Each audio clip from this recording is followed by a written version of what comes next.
Reborn as the Viking Pirate King. Hello again, dear adventurers of the multiverse. Thanks for joining us once more on this epic journey. Remember, this story is pure science fiction from our wild imagination, so don't go trying to summon dragons in your backyard. The rights of this amazing novel belong entirely to its original author. We are only the narrators. Do you want more adventures? Show some love to our YouTube channel with a subscription and a like, and if you want exclusive content, our Patreon is waiting for you with open arms. Chapter 226 The Identity of the Flame Herald. It was dusk inside Storm's End. Sophie had been quite well behaved these past few days. She diligently attended school during the day under Katya's supervision, and returned to the castle at night accompanied by Wenzov. Like all the other children in Storm's End, she lived a routine of going to school and back home. Even Nefertiti found this brief break appealing. At school, she found a brief respite from the conflict between the lords and the church, watching the innocent children play together. In the dead of night, she could retreat to her bedroom and focus on upgrading the 7 powerful Anubis warriors. These 7 Anubis thugs, crafted from sword cultivators at the Ginden stage of the Eastern Land, were a tremendous wealth she had never enjoyed in her previous life. However, within just 3 days, this peace was shattered. The bait she had set, the Jade Seal, upon which Nefertiti had conjured the Sun Seal using the secrets of the Temple of Horus, had disappeared. In its place was a piece of luxurious-looking mutton fat jade. The swap Jade Seal, both in craftsmanship and appearance, was infinitely more beautiful than the ugly jade her father had given her. Yet, Sophie inexplicably missed a lost piece. Loki had personally crafted it for her in a small backpack and gifted it to her. Little sister, the people of Eastland often say, you can't catch a wolf without sacrificing your child. This Jade Seal is indeed a rare item, but it has already broken down your mental barriers, and it has served its purpose. If this thing can even be used to sling poisonous snakes lurking in the city, haha, that's what it means to make the most of it. You are the daughter of a duke. Born into this status, you can't expect your people to automatically resolve their own problems. In many cases, you must take the initiative, nipping disasters in the bud before they become irreversible. The battle-hardened female pharaoh was well versed in the operating methods of these secret societies. When Loki's rule was limited to the desolate villages of Hanshu and Wuaya, gangs like the Zoroastrians, whose primary means of survival was selling intelligence about their lords, ignored him. Back then, Loki was merely a small lord with 1,000 subjects, a small-time warlord of this size, a common sight across the western continent. But as the river valley, the only remaining of the 3 Viking provinces east of Mount Shyandran, emerged, Loki's subjects rapidly swelled from 1,000 to nearly 6,000. This rapid expansion of territory and subjects inevitably attracted these lurking termites. They incited the people and stole intelligence, like a ghost ever lurking in the shadows. 2,000 years ago, Nefertiti, as the pharaoh of Thebes, focused her efforts on keeping watch for these infiltrators and eradicating them once discovered. In her previous life, she risked her life to eliminate these lurkers. In this life, if all it took was a small Jade Seal to eradicate this secret society, one that had existed for who knows how many years, it would be a truly remarkable bargain. The mark Nefertiti planted on the Imperial Seal was called Tears of the Sun. The Sun Priests of the Temple of Horus possessed the power to manipulate light in combat. This power, achieved only after reaching Sequence 3, the Son of the Sun, could gather the previously uncontrollable elements of light into a concentrated mark. This ability was originally used by priests to store sunlight, allowing them to continue exerting their divine power in the darkness of night. However, in the hands of Nefertiti, Sequence 0, Eternal Light Eye, the mark's concentration was sufficient to persist for months. With the Eye of Horus open, she could easily detect the fragments of light dripping from the mark. Using this ability effectively, she could track any desired enemy. On the night the Imperial Seal was lost, the laundry maid hid it in her bedroom. Today, when Nefertiti once again tracked the seal, she discovered it had been removed from her room. Following the scattered fragments of the sun, she was surprised to discover the seal had not been taken outside Storm's End. The fragments eventually landed at the entrance of an iron door. This iron door led to Storm's End's most luxurious chamber. Originally, this 7-story suite housed the bedrooms of Duke Bernard and his concubines. Now, the occupant of this suite was none other than the Viking princess Marinton O'Sullivan. 2 months ago, after Loki led the Slavic army of Bakumbush into the Holy Mountain, Marinton did not return to the Conqueror's fortress. Instead, she lived in Loki's chambers. The Viking princess appeared to be enjoying herself every night, but she knew the troubles she faced were no less severe than Loki's. Every lord, noble, and prince of Scandinavia was trying to save the country in their own way. Some discovered new plundering routes, others sought new ways to make a fortune. Successful merchants like Ivar O'Sullivan sought to gain the respect of other nations on the western continent by offering abundant gold and mass-producing powerful saber-toothed mercenaries. Marinton also had her own plan to save the Vikings. She envisioned incorporating the Vikings into the Byzantine Empire as a province. As a naturalized Byzantine, ennobled by Michael II and granted the title of emissary of the kingdom, this glamorous image enabled her to attract prestigious investors to Scandinavia. Leveraging these lucrative investors, Marinton's political career in Constantinople was smooth sailing. Familiar with the rules of the game, the Viking princess knew her ultimate goal was to eliminate dissidents and, as both a Viking princess and an envoy of the kingdom, gain entry into the Senate and become a senator. If she could accomplish this, she could leverage her allies in the Senate to enforce a series of Viking-friendly commercial regulations and laws, gradually bringing this barbaric tribe into the fold of civilized society. However, with the invasion of Bacambus, all her allies were slaughtered overnight by the rebellious Slavic slaves. Forget attempting to enter the Senate, Marinton didn't even have the courage to return to the conqueror's fortress. She pondered for 2 months, unable to come up with a viable solution. But the Viking princess knew, unable to return to the city, she needed to find a new identity. That identity was naturally Loki Starrig, who had defeated Bacambus and assumed the authority of the 3 provinces of Riverdale, Dragon's Breath Plateau, and Frost Ridge. It was late at night, and the wind and snow fell outside. Yet, within the heavy castle, a warm fireplace burned brightly. The firelight illuminated a rosy figure clad in silk lingerie, and beside her, a Donglu eunuch respectfully held several pieces of fabric in his hands. "How do you like this outfit? It looks quite good, oh, my princess, with your figure and skin as white as mutton fat jade. Do you really need to please a country bumpkin, as this old servant says? Just smear some impatience juice on your soft, scallion-like feet and hold them out to him.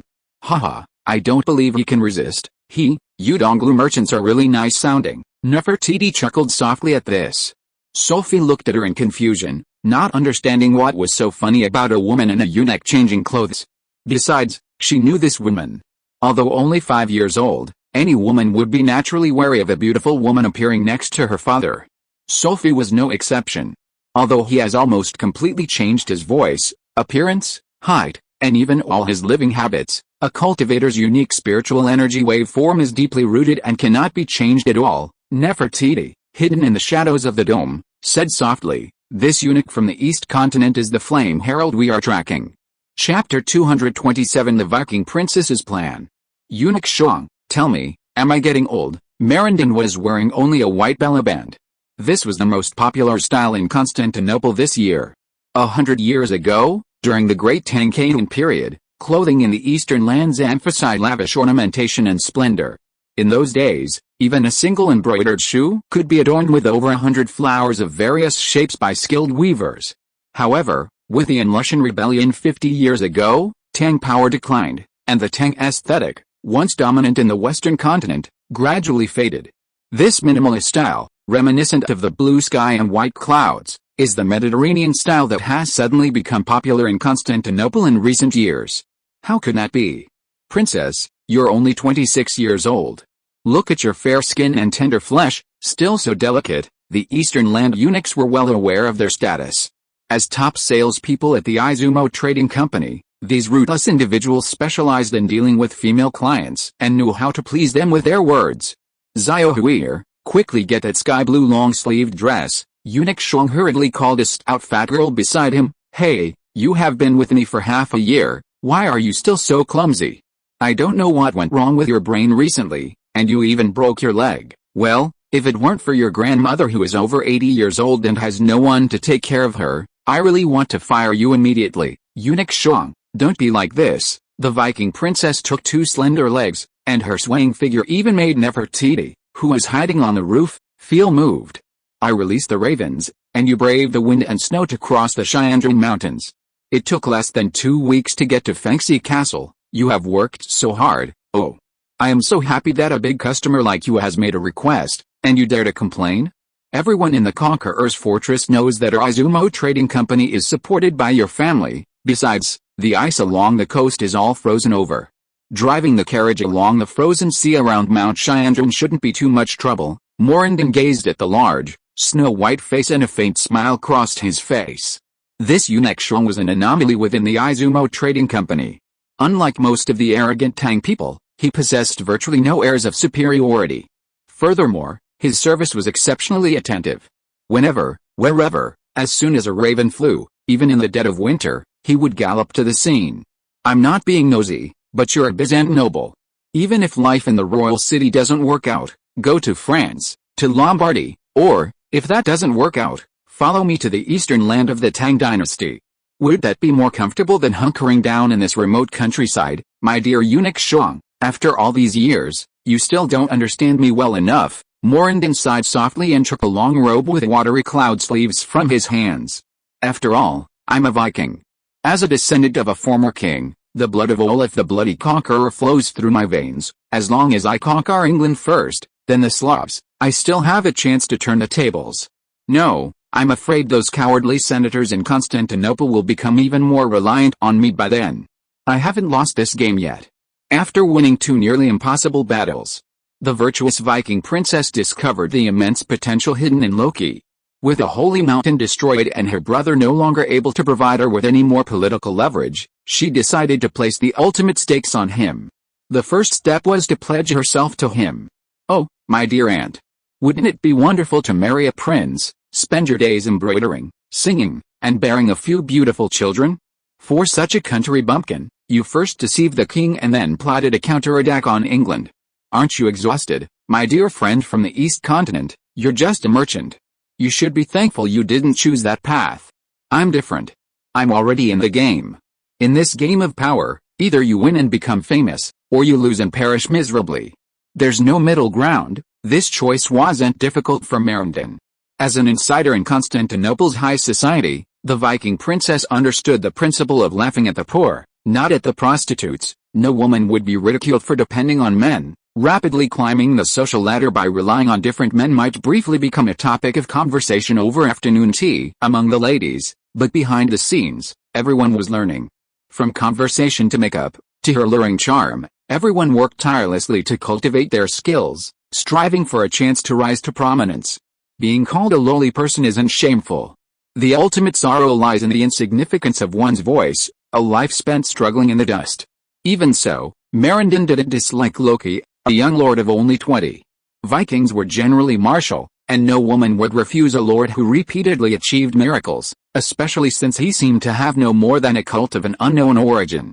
If relying on Loki meant she could successfully turn the tables and regain her position among the nobles of Constantinople, she wouldn't even mind paying more. "Haha, this Viking princess sees this quite clearly," Nefertiti said softly. From her perspective, defeating England and the Slavs is truly the easiest opportunity to break the deadlock. After all, no monarch would refuse an undefeated ally. "Little sister, I have a feeling your father is in danger. Haha, you better be prepared to share him with another woman," Nefertiti said, licking her lips gently. "If I were you, I would not hesitate to use the poisonous scorpion to kill this interloper on the spot tonight, but this is just the experience of struggle that survived from my chaotic era. Perhaps it's precisely because everyone is like me that ancient Egypt has ultimately become what it is today. The sun priests under the Temple of Horus possess the most powerful stealth capabilities in the world. Because the human eye perceives light, while they can directly manipulate it. This is especially true of Nefertiti, a Sequence Zero eternal light diviner, whose manipulation of light is near perfection. Perhaps in terms of combat prowess, she couldn't stand up to the powerful swordsman from the Eastern Tang dynasty alone. But in terms of stealth and tracking, even if she could only exert 20% of her original power, no one in Storm's End would be able to detect her presence. For Sophia and Nefertiti, watching a woman posing in front of a bronze mirror was simply not fun. Hiding in the vaulted ceiling of the vast reception room for a full 2 hours. The lustful Viking princess finally selected over 50 items of clothing from the over 400 items eunuch Shang had brought. Over 10 sets of underwear alone were included. Finally, as the cold night was about to fade, eunuch Shang bowed and took his leave. Before leaving, he instructed the limp, plump girl, Zio Huir, to pack up all the clothes. The Viking princess signed a list with a flourish, and the group respectfully withdrew from the room, leaving only Marindin standing by the fireplace, admiring her curvaceous figure. Chapter 228, The Lizard Man Appears Again, an additional chapter for the book Friend Half-Life Madman. In Nefertiti's previous life, the Zoroastrianism and its deity, the Lord of Fire, had not yet appeared. The cult originated and flourished after the emergence of the Persian Empire, a powerful enemy of ancient Greece, around 600 BCE. By this time, Nefertiti had already been mummified for 700 years. "This cult is quite interesting," Nefertiti muttered to herself as she tracked eunuch Shang. "During my time as pharaoh, I've seen many foreign gods wander across the land. I've seen many miraculous powers, but someone who can change their appearance, features, voice, even their demeanor, at will, this is the first time I've seen one." The eunuch Shang who had just appeared in Marindin's room and the middle-aged man who had given orders at the Firelink Shrine were not a single hair alike. No mortal with normal vision could possibly connect these two completely different individuals. Perhaps in all Scandinavia, Nefertiti, donning the Horus mask and opening the Eye of Horus, could dispel all illusions by observing psychic waveforms. Only she could see this man's true face.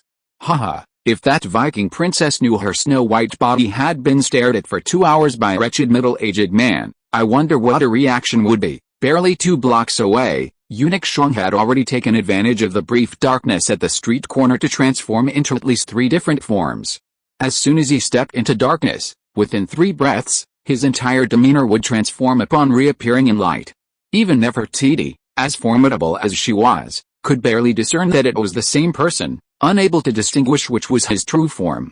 As for his accompanying coachman, laborer, and lame maid, they were already accustomed to this sight. The night at Storm's End was pitch black, a chill wind mingled with shattered snow that pelted them relentlessly. No one in the rapidly advancing group spoke a word. As they approached the city gate, eunuch Shang transformed himself into a merchant from the East Continent and displayed the saber-toothed family crest bestowed upon them by the O'Sullivan family. The gatekeepers of Storm's End, upon seeing the token, immediately opened the gates and let them through. Nefertiti continued to trail behind them, and the group walked briskly through the blizzard for nearly half an hour, finally stopping near the crematorium on the outskirts of the city. The Vikings customarily cremated their bodies after death. This was likely due to the arid conditions of Scandinavia. The scarcity of food there made it highly likely that corpses would be dug up and eaten by hungry wild beasts after burial. Water burial, a highly polluting method, was even more unacceptable. Even in midsummer, the water temperature on the peninsula maintained a mere 4-8 degrees Celsius. Corpses were often found remaining in rivers for 3 years without decaying, a truly horrific sight. Furthermore, a significant number of Vikings served as Variag mercenaries on the battlefields. If they died outside their homeland, they could only cremate their bodies, bringing the ashes back home. This was because ancient Egypt, the master of embalming, had fallen, and cryogenic technology had yet to arrive. Eunuch Shang's second target was the gravedigger assigned to hide the body during the fire festival. His codename was Idle Dog. This house stood alone in a barren, rocky field on the outskirts of the city. Surrounding it were a sea of unclaimed tombstones. Some Viking warriors, childless and familyless, died without a claimant. After cremation, they were buried on the spot, and then covered with the blank tombstones. Passing through a long row of these unmarked tombstones, eunuch Shang stood before the door and knocked respectfully several times. It was already late at night. The gravedigger inside, codenamed Idle Dog, roared at the knock on the door, "Put the body on the porch.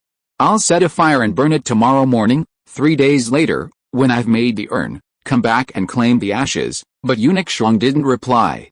He continued to bang on the heavy wooden door. The gravedigger cursed twice, lit the oil lamp, and opened the door.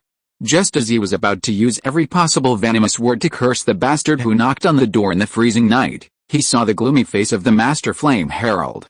"My lord, according to the rules of the Firelink Shrine, aren't we forbidden to meet publicly? Haha, my dear brother. Look at this cold, snowy night. There's not another living person within a kilometer." Eunuch Shang pulled out a heavy purse and placed it in Idle Dog's hand. It was the price they had agreed on at the Firelink Shrine. 200 gold dinars. With a slight nod, the old man pulled open the wooden door and turned to walk inside. But at that moment, eunuch Shang suddenly pulled a gleaming dagger from his bosom and plunged it into the old man's throat along the back of his neck. Nefertiti honestly hadn't anticipated this sudden turn of events. However, as she slipped into the gravedigger's room from the shadows, an even more brutal scene unfolded before her eyes. Hidden in the beams, she watched eunuch Shang skillfully slice through the old gravedigger's skin, neatly peeling off his entire skin.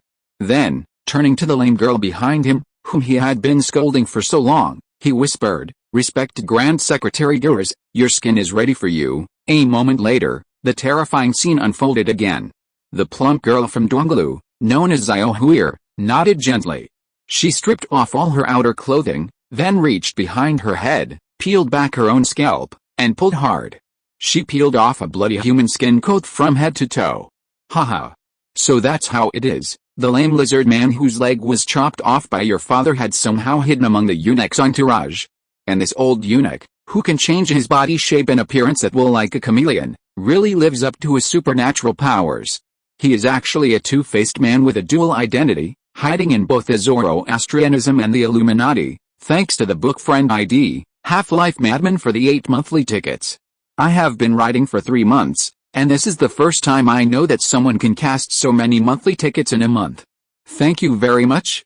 Chapter 229 Lizardman Gures. The Lizardman Gures remembered the words of his master.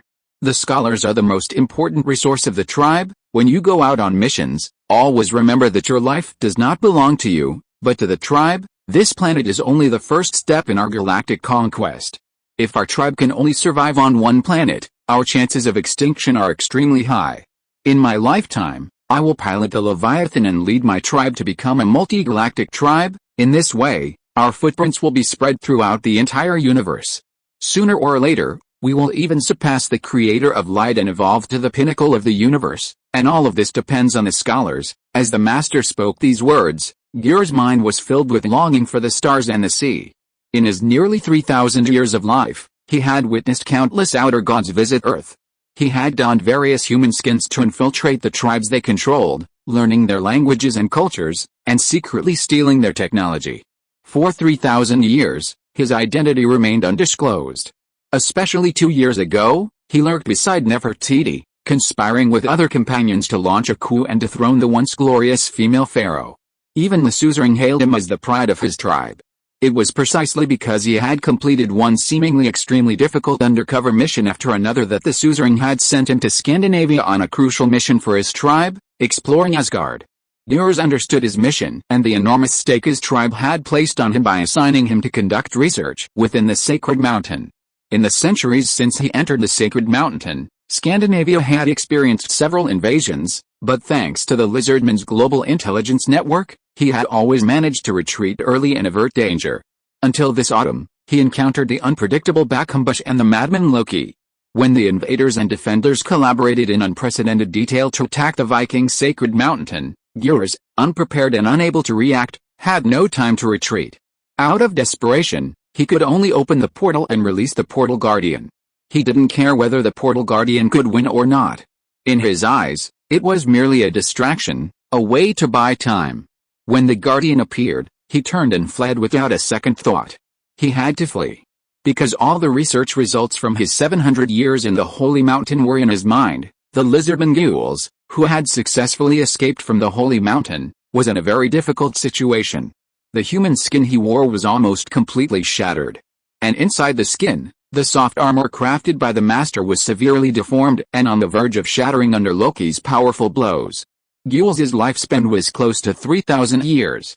This number might sound exaggerated, but among the Lizardmen, he was still a true young man. He had spent most of his life in the laboratory, not even having time to train in any combat skills, escaping the catacombs in the chaos, relying on a lot of luck. He successfully escaped from the top of the Holy Mountain. However, this was just the beginning of another disaster for him. Broken-legged, wounded, and starving, this young Lizardman scholar survived alone in the wild, unable to even hunt. In the end, he relied solely on the food of his human skin to stay alive. Had it not been for the purchase order from Morandon, eunuch Shang, while traveling through the sky-breaking mountains, stumbled upon the rescue emblem he had carved. 3 days later, this Asgardian researcher, the most knowledgeable of his tribe, might have starved to death in a cave within the sky-breaking mountains. Fortunately, eunuch Shang had another identity, a peripheral member of the Illuminati, a figure the Illuminati was desperately trying to recruit. After rescuing Gyurs from the cave, Eunuch Shuang urgently contacted his superiors to retrieve a human skin. However, this skin was destined to be of limited use, as it belonged to a young woman from the East Land. And Mr. Gyurs did not speak Chinese. A lizardman unable to speak or dress as an East Land woman could not conceal his true identity. In desperation, Eunuch Shuang could only negotiate with a lizardman, attempting to exploit their evolved hibernation trait, disguising him as a corpse and hiding him in the homes of the fire transmission gang. Once the sea thawed in spring, they could find a way to transport him. Of course, Gyurs disliked this approach, as prolonged sleep would cause his brain to stagnate. Within the Illuminati, the lizardman held near absolute control over humanity. After numerous late-night discussions, Eunuch Shuang promised to devise a way for this distinguished lord to avoid hibernation.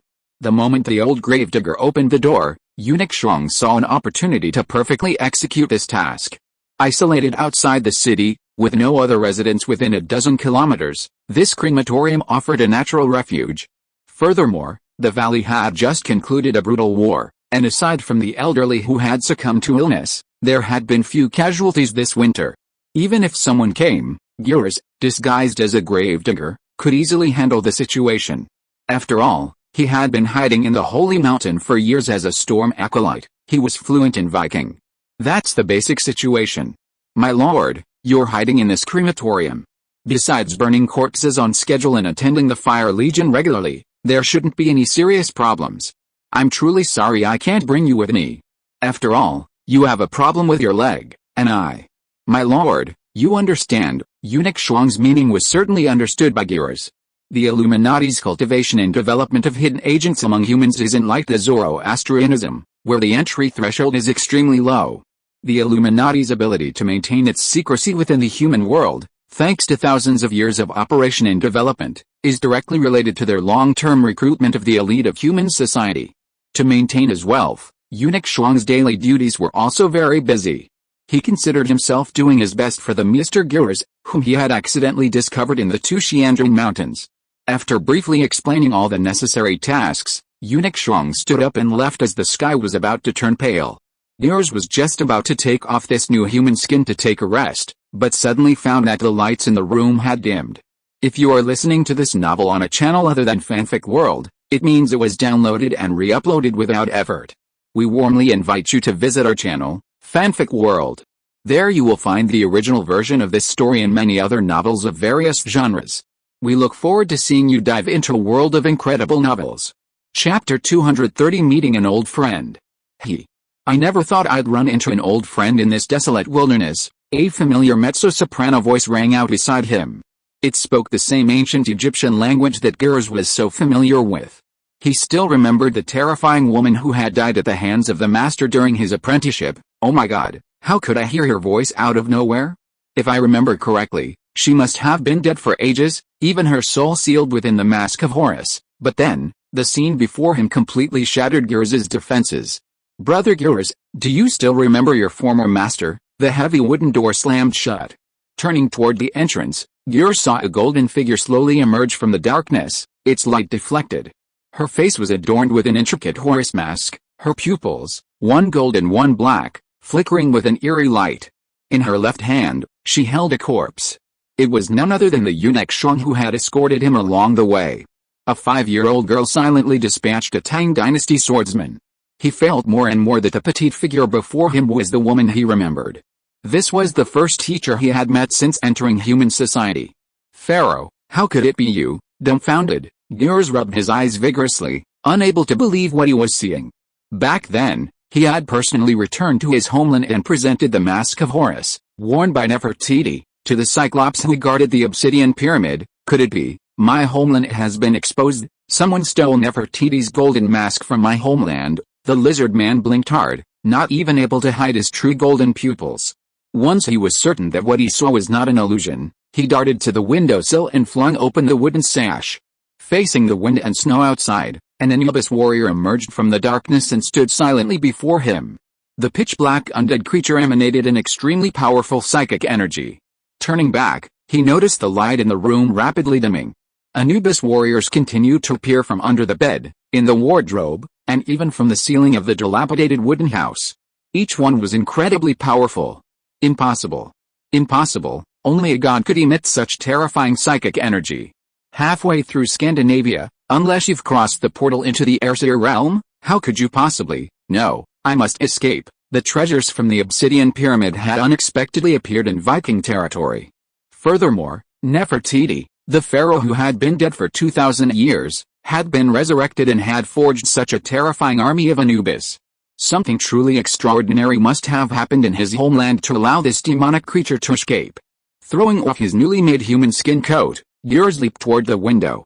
The heavy black iron scepter struck his back with a resounding sound, yet he merely stumbled. In mid-air, he quickly steadied himself, landing on his two sturdy lizard paws and a single leg before scrambling away. Lizardmen were created by the light giants, combining dinosaur genes with their own mysterious technology. Over 200 million years of evolution, this race, enduring countless disasters, ultimately focused their development on two key areas. 1. Lifespan. 2. Defense. Every lizardman possesses an extremely long lifespan. While they may not be natural warriors, their 200 million years of coexisting with a leviathan, coupled with their constant study of the behemoth, have honed a lizardman's exceptional defense and survival abilities. They can sever their own limbs at will and stem the flow of blood from the wound. After successfully escaping, they can harness their powerful regenerative abilities to rapidly regenerate new limbs. Of course, short is only relative to the lizardman's long lifespan. Even with their physique, a severed limb would take at least a year to fully grow. Furthermore, their scales offer incredible defensive power. This outer skin is the culmination of 200 million years of lizardman evolution. In the cave atop the holy mountain, Gjorth, then still clad in the skin of the Stormbringer, used this armor to withstand a blow from Loki's blood axe. Loki's psychic-infused blood axe had cleaved through the shells of primordial hermit crabs, the skin of leviathans, and even the heads of golden-armored giants, but it failed to penetrate Gjorth's armor. Of all the gods on earth, the lizardman's outer skin possesses unrivaled physical defense. Had he not been captured by Bakambush's giant hand and his left leg twisted by brute force, he would have remained unscathed. Therefore, when Anubis's heavy scepter struck his back, he merely stumbled twice, suffering no serious injury. But he had forgotten one thing: Nefertiti was nothing like the half-baked rulers of this era. She came from a time 2,000 years ago, when outer gods, old gods, and the great old ones roamed the continent. In that era, lords dealt with mortals, or at most, the chosen ones. However, when Nefertiti came to power in 1300 BC, at least half of her enemies were outer gods descended from beyond Earth. In that era of near-daily bloodbaths, any ruler whose name remained in the history of time was undoubtedly a formidable figure. Since Nefertiti had set an ambush around the pyrotechnics, she had no intention of allowing Gjorth to escape alive. He had barely taken 2 steps when a hand composed of yellow sand emerged from the soft earth. It grasped Gjorth's leg, and a massive figure formed from yellow sand solidified behind him. This figure was no Anubis warrior, but a mummy composed entirely of elemental sand. This was the very mummy Nefertiti had crafted from the body of Master Irithyll. After 2 months of maturing, it had now evolved to its full form. The mummy held Gjorth's body tightly, making it nearly impossible for him to move. Beneath the cold earth, a golden scorpion emerged, its stinger flashing as it gently pierced his foot. The moment he saw the scorpion, Gjorth knew he was doomed. This golden scorpion was a specifically designed weapon by the outer gods during Nefertiti's reign to combat the lizardmen. Its toxin rapidly degrades their anti-aging enzymes, exponentially draining their psychic energy. Once this energy dissipates, their scales will no longer offer any protection. The lizardmen will no longer be able to wear human skin, becoming as vulnerable as mortals. The scorpion's stinger pierced Gjorth without causing him any pain. He roared in frustration, but within seconds, his cries faded. Simultaneously, his hair and scales rapidly turned gray and aged. "No, don't kill me, there's still a lot of knowledge about Asgard in my brain. This is the result of my research for more than 700 years. I can still be useful to you. I am still young. The Lord God has not been able to let me be born into this world. I don't want to die yet." Gjorth roared for mercy, but at this time he was isolated and helpless, and could only be slaughtered. Chapter 231, a reminiscence 2,000 years later. For the rest of the night, Nefertiti began to deal with the immobilized Gjorth. Little sister, never underestimate the vitality of these lizard beasts. They are very treacherous, the pharaoh said, as she produced a thin ice blade and plunged it into a gap just 2 inches between Gyr's ribs. According to the Styx priest's understanding of the lizardmen's anatomy, this was the only flaw in their scaly armor. No, don't kill me. I'm still useful to you, ask me anything, and I'll tell you. Nefertiti didn't reply, but continued to thrust the ice blade. This blade was the trophy obtained by the pharaoh from Master Irithel's chief disciple, Mesif. After entering the body, the ice blade quickly congealed the blood that was trying to escape, rendering Gyr's insensitive for a short time. What is this, your majesty, pharaoh? I was wrong. I'll tell you anything you ask, as long as you let me go. I also know many secrets, including the deal between the suzerain and the O'Sullivan family, the hiding place of the ancient Viking scroll, the Book of the Nibelungs, and the burial place of dragons after their natural death. Please believe me. Keeping me alive will be far more useful to you than killing me. Sophie, though only 5 years old, could sense Gyr's genuine panic. The golden scorpion's venom had completely shattered his defenses. This 3,000-year-old lizard showed a far greater cherishment of life than the average human. Unfortunately, his opponent was the pharaoh, Nefertiti, a master of this art. Haha, little brother, don't worry, my technique is quite skilled. You once watched me dissect one of your own kind beside me. Have you forgotten all this? The lizard people's traditional way of survival was to conceal themselves beneath a human skin, wearing this garment and living as human in their world. Most Vikings in Scandinavia were unaware of their existence. Even the O'Sullivans, with whom they had established a business partnership, were unaware that their partners were not humans, but an ancient race that had inhabited and evolved on Earth for 200 million years. The only person in this land who could truly see through their disguise was the female pharaoh, Nefertiti. 2,000 years ago, ancient Egyptian priests stumbled upon this alien race when they attempted to infiltrate the Temple of Anubis, posing as human worshippers, in order to learn the Styx rituals. By 1300 BC, the lizard people's control over their human form was far less sophisticated than it is today. Exploits and revelations were common. Yet, under Nefertiti's leadership, ancient Egypt had become a powerful empire across the lands. They were already tolerant and open to the fallen gods. As long as they swore allegiance to the pharaoh, Nefertiti even allowed them into the Golden Palace and served as her envoys. The pharaoh of the time didn't punish the few lizardmen who revealed their true identities excessively. After all, they had merely killed a few slaves and stolen their skins, wearing them. This behavior was like sneaking into a farmer's sheepfold, killing a few sheep, and then wearing their skins. While it certainly caused some inconvenience, it was ultimately limited to financial loss. In a slave society, slaves were not considered human. When Nefertiti discovered their existence, she brought the lizardmen into the palace. Through detailed conversations, she discovered that this unique tribe was quite interesting. Compared to the powerful outer gods who had fallen to Earth from outer space, their combat capabilities were significantly weaker. However, at the same time, they were extremely intelligent. The lizardmen's intelligence was evident in many aspects, not only in their academic abilities, but also in their social habits, political activities, and even their remarkable talent in the study of the outer gods. After the lizardmen became vassals of the pharaoh, several brilliant researchers quickly emerged from the group.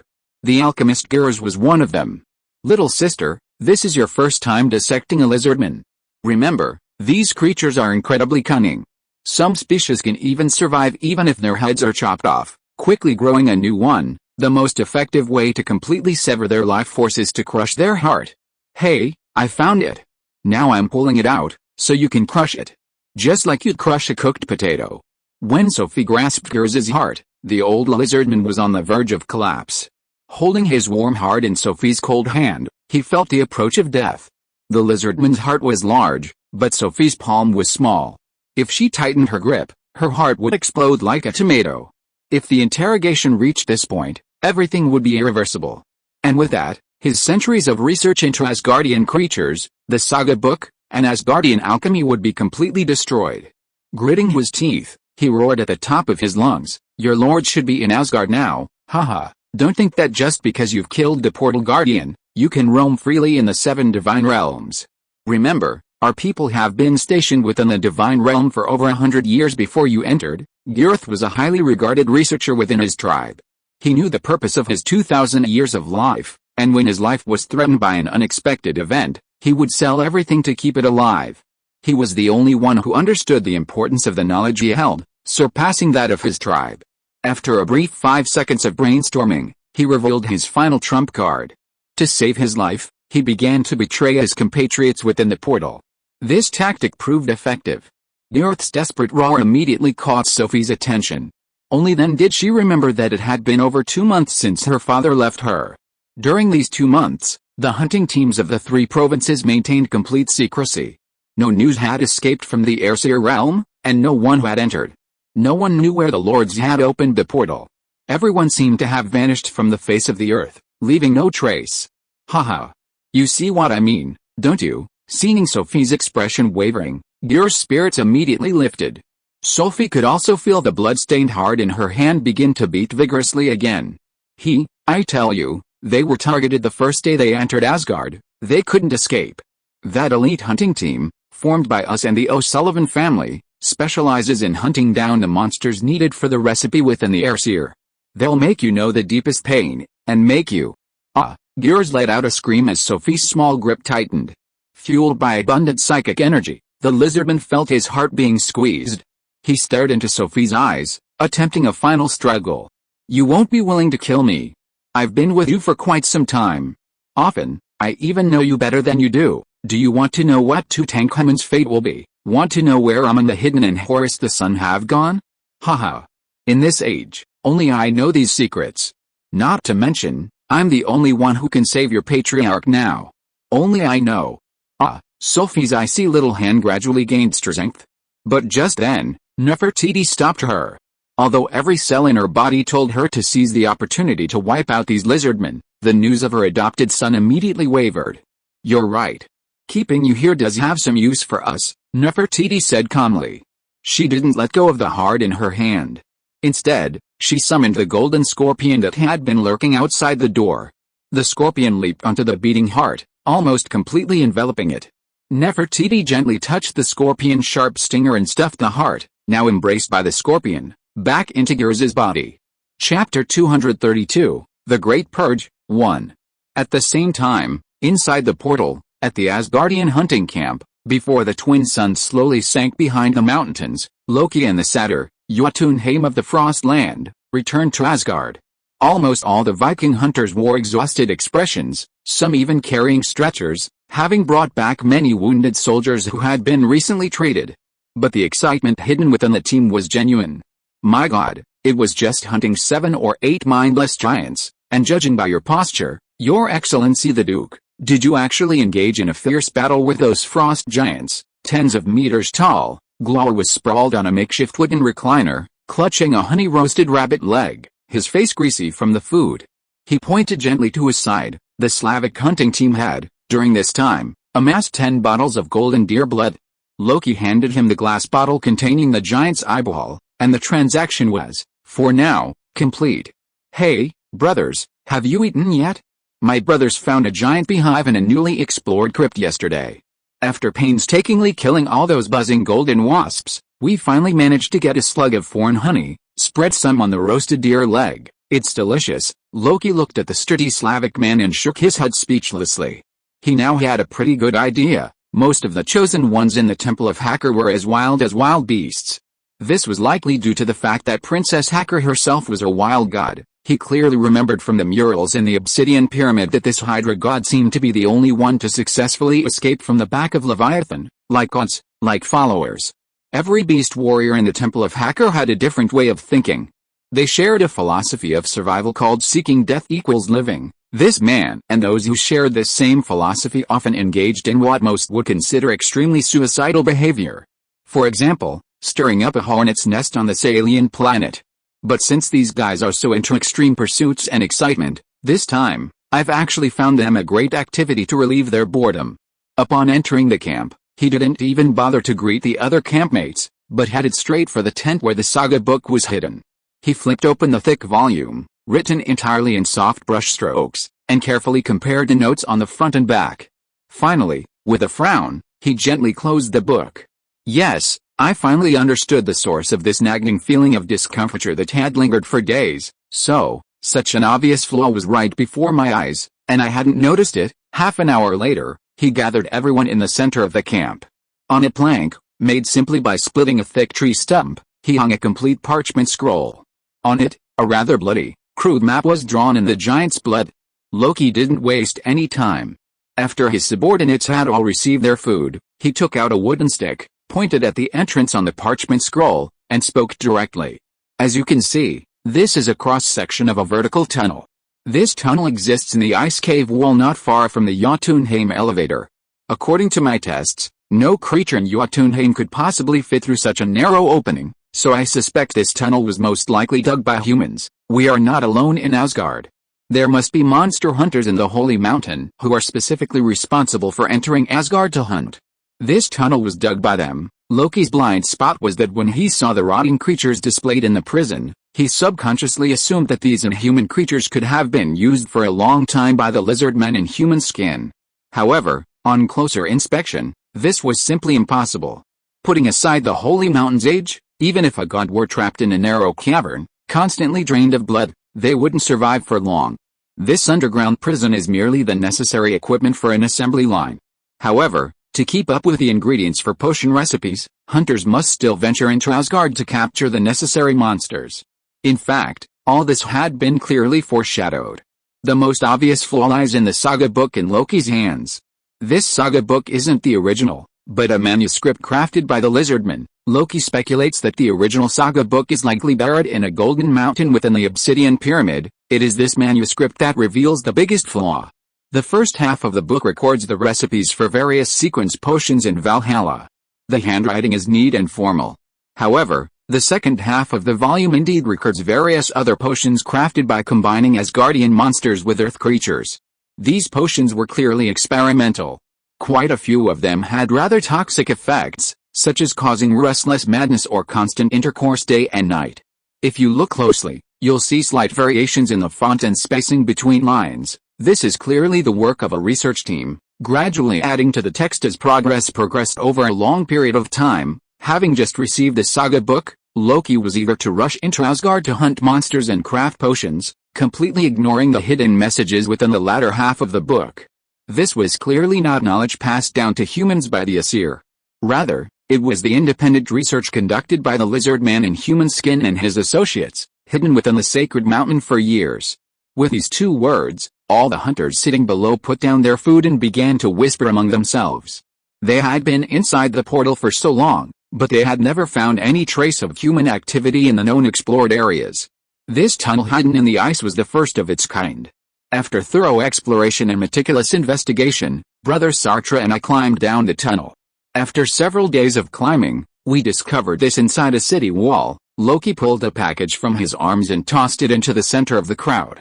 Bakumbush gently opened it and pulled out several items: 2 loaves of rye bread, 5 bars of chocolate from the New World, and a bag of coffee. At the bottom of the bag were 3 bottles of an unknown golden potion. Chapter 233, The Great Purge, 2. Rye bread is a common food consumed by residents of the cold lands north of the western continent. However, all of Loki's hunters knew this. They hadn't brought any rye with them when they entered Asgard from the river valley. Asgard is an alien planet. All the plants and animals there have a faint golden hue. The ecosystem, whether plants or insects and beasts, is completely different from Earth's. This rye bread couldn't have been made in the kitchens of Asgard after entering. There was only one possibility: it was rations brought in by another team. Even more bizarre were the chocolate bars. As a time traveler, Loki was very familiar with this rich, sweet, high-calorie candy, but it was completely unheard of for most Vikings. In this era, chocolate was as rare as living sacrifice. This was because these items, along with the bags of coffee, all came from the New World ruled by Quetzalcoatl. Loki first learned of the chocolate and coffee from the luggage that Macklin had packed for Emma. Given the importance the O'Sullivan family holds for the Waldorfs, the chocolates in the box at the time were merely a few fingernail-sized pieces, tightly wrapped in papyrus. Yet, within the secret chamber of the ice castle's walls, neatly stacked rows of chocolate bars practically formed a wall. Rye bread, as thick as an adult's arm, filled the cracks in the castle walls like firewood. Not to mention nearly 30 50-pound bags of coffee powder, as well as a wealth of high-end ingredients like Parma ham and smoked salmon. Several holes drilled in the castle's outer walls ensured constant ventilation and dryness in this hidden warehouse. Even so, the long absence of visitors meant that when the food was discovered, it was covered in a fine layer of snow. The only thing he couldn't make out was the 3 bottles of golden potion atop the wall. This was the wonder Loki and the satyr had witnessed within the deserted castle walls of Jotunheim, a deserted giant's castle, its interior devoid of any signs of habitation. Instead, hidden within the unassuming cracks of its walls lay a small warehouse supermarket stocked with high-end ingredients. These foods were nothing like the dried-out, crusty food found in the castle's dwellings. Every item was incredibly fresh. The rye bread, when broken, remained surprisingly moist inside. Why was this? Loki couldn't answer the question, but as he watched this scene unfold before his eyes, he could at least confirm that the River Valley hunting party wasn't alone in Asgard. There lay another group of creatures from Earth. These creatures were most likely lizardmen in human form, like the Stormlord, trapped on this alien planet by the sudden death of the gatekeeper. They were the ones who had forged the tunnels within Jotunheim's ice walls. He watched as all the hunters in the hunting party gathered in the center of the camp to collect their provisions, including the cooks and the monks of the Holy Bishop. Loki signaled to the satyrs. Several of his Asgardian companions from Coldwater Village firmly guarded the gate. Last night, Loki had used a dagger to cut open the skin on their arms, confirming they weren't lizardmen in human skin. Turning slightly, he fixed his gaze on the other companions. He was almost certain that several of the lizardmen had silently killed the hunting party while they were out hunting, then donned new skins. Now, they were most likely hiding among their own ranks. Brothers, do you remember what I said 2 months ago when I selected you to enter Asgard? Over 100 of you chosen from 10,000. I said that if you could gain strength from this journey, you would all owe me a favor. Now, I need you to repay me. Upon hearing Loki's words, everyone present, even Dukes Mocklash and Phoenix, put down their food. The Vikings might be cruel and cunning, but they were fearless in battle and never reneged on their promises. This was a virtue shared by every individual of their people. It was precisely because of this that they secured their position as the world's foremost mercenary force. Duke Loki, you have saved us from the invasions of the Slavic king and the English, and have shown us the true face of the Holy Mountain. Whatever you say, we will follow you. Upon hearing Duke Mocklash's statement, the other Viking warriors around him also put down their food. Reclaiming the lost land was a tremendous achievement in itself. And now, having led them into Asgard and retrieved the potion originally bestowed upon them by the gods, the chosen ones, feeling their newfound power, were even more grateful for his deed. Therefore, everyone's eyes blazed at him. Loki observed intently, realizing that from the facial expressions of these sturdy Vikings alone, he couldn't tell which one looked like a lurker. If there were indeed lizardmen in the field, they must have possessed exceptional mental fortitude. Or perhaps there were too many. Okay, in that case, everyone, listen up. I need you to extend your left hand and grasp the right hand of your companion to your right. Also, extend your right hand and grasp the left hand of your companion to your left. Everyone, form your arms in an X shape and firmly grasp the wrist of your companion next to you, so they can't escape your grasp. After all, they were in a simple makeshift camp, and Loki couldn't tie them all up at once. So, hastily, he had everyone cross their arms in front of their chests in an X shape, simultaneously grasping the wrist of their companion. This was the simplest form of group restraint, although the Vikings didn't know what this meant. Repaying such a huge favor didn't require sacrificing land, lovers, or children, but only a simple gesture. It was a great opportunity that they couldn't miss. They held their companions' hands tightly, fearing that the Lord would change his mind. Seeing everyone pinned in place, Loki chuckled softly and pulled out a short knife with a cold gleam from his bosom. Now, he needed to cut open each person's arm and observe whether there were any scales belonging to the lizardmen inside. This step was the great purge he had to carry out immediately. Chapter 234, The Great Purge, 3. Brothers, I am not a pervert who kills people at will. If I want to kill you, wouldn't it be easier to throw you into the sunken city and let you all starve to death? I will only gently cut a piece of your skin. The duration will not exceed 5 seconds. After 5 seconds, Archbishop Lawrence behind me will immediately use the holy light spell to heal your wound. The reason why I do this is because there is a high possibility that there are spies who are not human infiltrating our team. As Loki spoke, he raised the whole wheat bread in his hand. We didn't bring this food with us, but if you break open the bread, you'll notice it's still slightly damp in the center. This bread isn't from long ago. Furthermore, several holes were drilled in the wall where these supplies are stored. The cold wind and snow are blowing in through the holes, covering all the food with a layer of fine ice. Since the enemy hunting party has placed these supplies inside the wall, they undoubtedly need to eat 3 times a day. But when I found this food, it was all covered in snow. This means they haven't had any food from the storehouse in a long time. To survive, one must eat. We've been in Asgard for 2 months. I believe these bandits have most likely secretly slaughtered our companions, taken on their skins, and continue to live with us in the camp every day. Hearing this, the Vikings erupted in anger. But it wasn't their turn to speak yet. Loki quickly raised his fist as signal for silence, and at the same time, he drew his dagger. There's only one way to tell if you're outsiders: cut through your skin and see if you have another layer of scales. During this process, I need you, brothers, to firmly grasp the hands of your companions. If you spot anyone attempting to escape, be sure to grab them. Don't even think of escaping, or I'll strike you with my axe. Behind Loki, Lawrence nodded gently. Before gathering everyone to the center of the camp, Loki had already shared his entire plan. As one of the few people he trusted unconditionally, if the lizardmen were merely wearing Lawrence's skin, he wouldn't be able to unleash the holy light spells of the Bishop of Light. Lawrence understood Loki's intentions. He raised his staff and stood before the first Viking warrior, a hunter under Duke Mocklash. My dear brother, this may hurt, but I'll be swift. With that, he slashed his blade, inflicting a 3-centimeter deep wound on the young man's left arm. Such a wound might be horrific to a modern man, but to a Viking warrior, constantly battling wild beasts, sloths, and his own kind, it was merely a minor injury. After cutting through the flesh, he thrust his fingers into the wound, ensuring he didn't feel another layer of skin. He nodded to Lawrence, and a holy light flashed. Within seconds, the wound began to bleed and heal. Gently patting the young warrior's cheek, Loki cleaned his knife. Just as he was about to pierce the arm of a second man, the next Viking from Frostring Keep suddenly struggled to his feet. However, when a man was pinned in place with his arms crossed, he was doomed to fail. With a faint smile, Loki drew his axe and swung it straight at the man's head. The bloody axe, careening through the air, shattered his skull with a smooth motion, nearly splitting his upper body in two. A layer of human skin slipped away from the scales, revealing another creature within.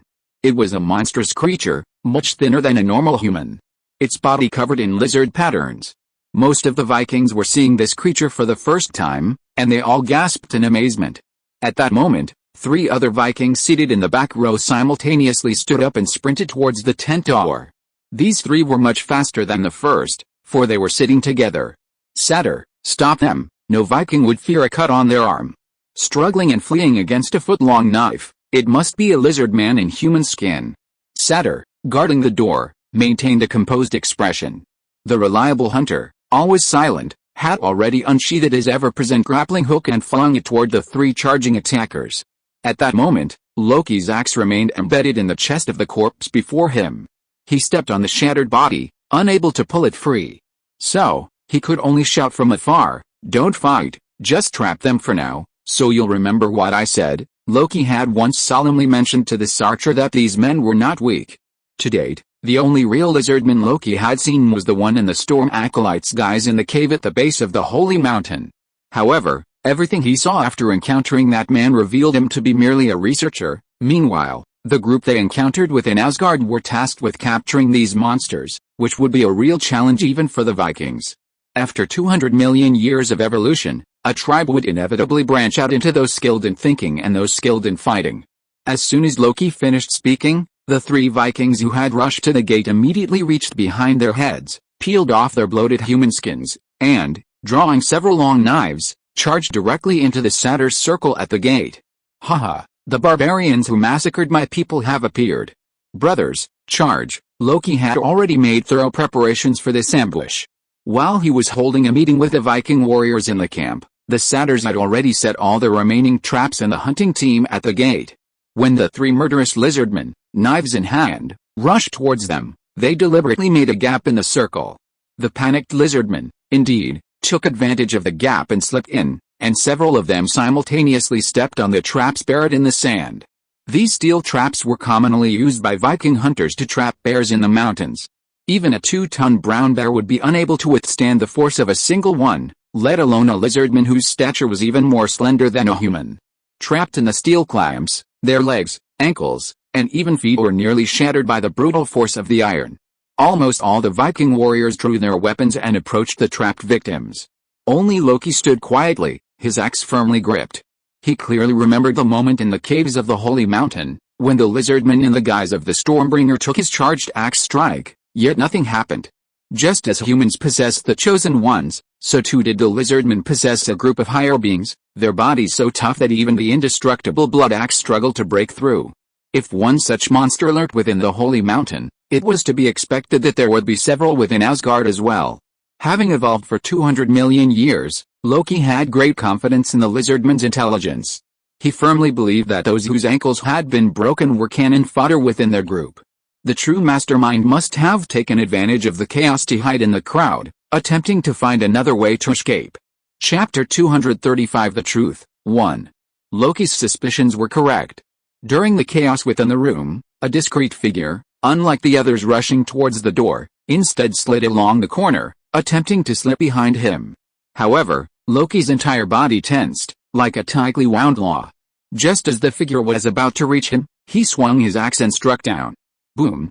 The reverberating sound, like the pinging of distant mountain bells, echoed again. The indestructible blood axe merely pierced the soft layer of human skin, unable to penetrate further. The true target of the ambush had finally appeared. Loki's mouth curled into a cruel smile. He had long since seen that these lizardmen, like their companion leviathans, were defensive over offensive. Their offensive capabilities were weak. Brothers, the real culprit has appeared. Surround him. Hearing Loki's cry, all the Viking warriors swarmed towards the tent. However, to their surprise, the lizardman did not flee. He struggled and tried to approach Loki again. For this, he would rather take 2 more blows from the axe. Loki was also somewhat bewildered. The bloody axe in his hand could do no effective harm to the old lizard, and he didn't know what to do now. But he couldn't remain indifferent when it was before his eyes. He swung his axe again, bringing down the old lizard's temple with all his might. The immense force sent the lizard man flying backwards. However, in mid-air, he stretched his body and cast off his human skin. Once the skin was shed, the man unexpectedly extended a long tail. It bound Loki's entire body like a flexible rope. Binding wasn't a means of attack, but merely a means of leveraging his strength. In mid-air, the man, using the pull of his long, flexible tail, soared swiftly to Loki's side. He didn't harm him, but instead extended 2 hands covered with the green scales and grabbed the golden potion lying beside the rye bread and chocolate. Turning his head slightly, Loki regarded the slender and nimble lizard man with a cold gaze. He had seen this species with a long tail among the 12 lizardmen statues in the obsidian pyramid. Among the 12 lords, perhaps 2 or 3 still retained tails inherited from their dinosaur genes. This person must be a descendant of one of these groups. He was clutching the golden potion tightly in his arms, his golden pupils wide and warily gazing at everyone around him. That's wrong, why isn't he fleeing? This was Loki's greatest confusion. When the old lizard was surrounded, he could easily have manipulated his long, flexible tail to escape, much like the 3-dimensional combat device used by the Survey Corps in Attack on Titan, but he chose not to flee. Instead, he chose to be surrounded and rushed to his side to grab the potion. Why? In the hidden compartments of the castle wall, Loki saw 3 bottles of golden potion, each contained in exquisite crystal bottles. These potions were contained within exquisite crystal bottles. There were no labels, no production dates, not even a single word on the bottles. Even more puzzling was the location of these potions. If they were merely sequenced potions from the saga book, the lizardman would have had no need to dig a tunnel just to hide a few of them. Within Jotunheim's solid ice walls, he had no idea how long it had taken these men to find the frost giant city in this icy hell. But they must have dug through the walls, composed entirely of ice, for quite a while before finally reaching the top of Jotunheim. What kind of potion was this? Why was it placed in that deserted castle? What had happened in the frost giant castle that left it as silent as a model home? These questions demanded answers. Brother, please sit down and calm down. We are all civilized people living on this planet. As civilized people, we can resolve disputes through conversation, don't you agree? Loki's first move was to throw away the bloodstained blood axe. Against this advanced species of lizardmen, the blood axe was ineffective against their hardened scales. Initial assessment suggests that lizardmen of this caliber possess some kind of immunity to psychic attacks. Against them, the blood axe might not be as effective as an ordinary iron sword.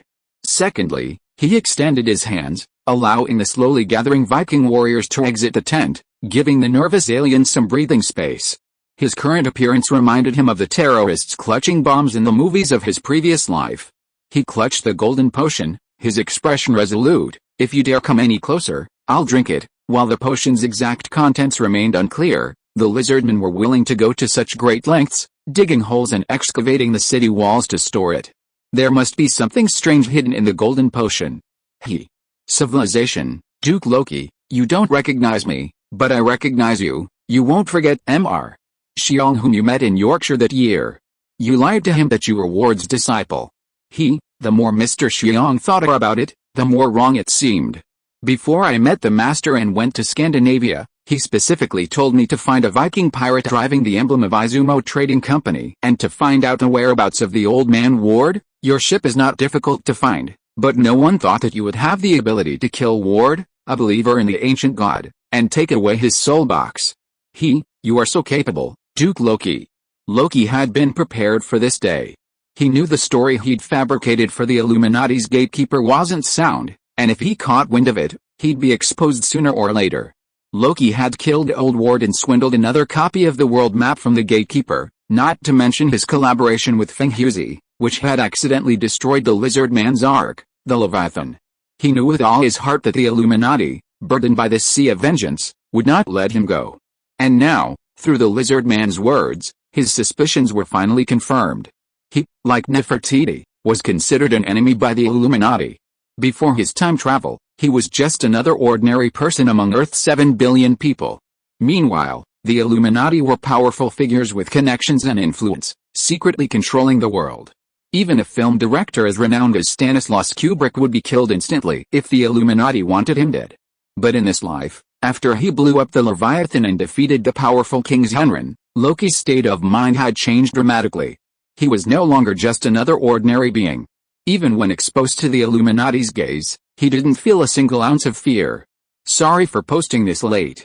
My house was burglarized last night, and it's only now being dealt with.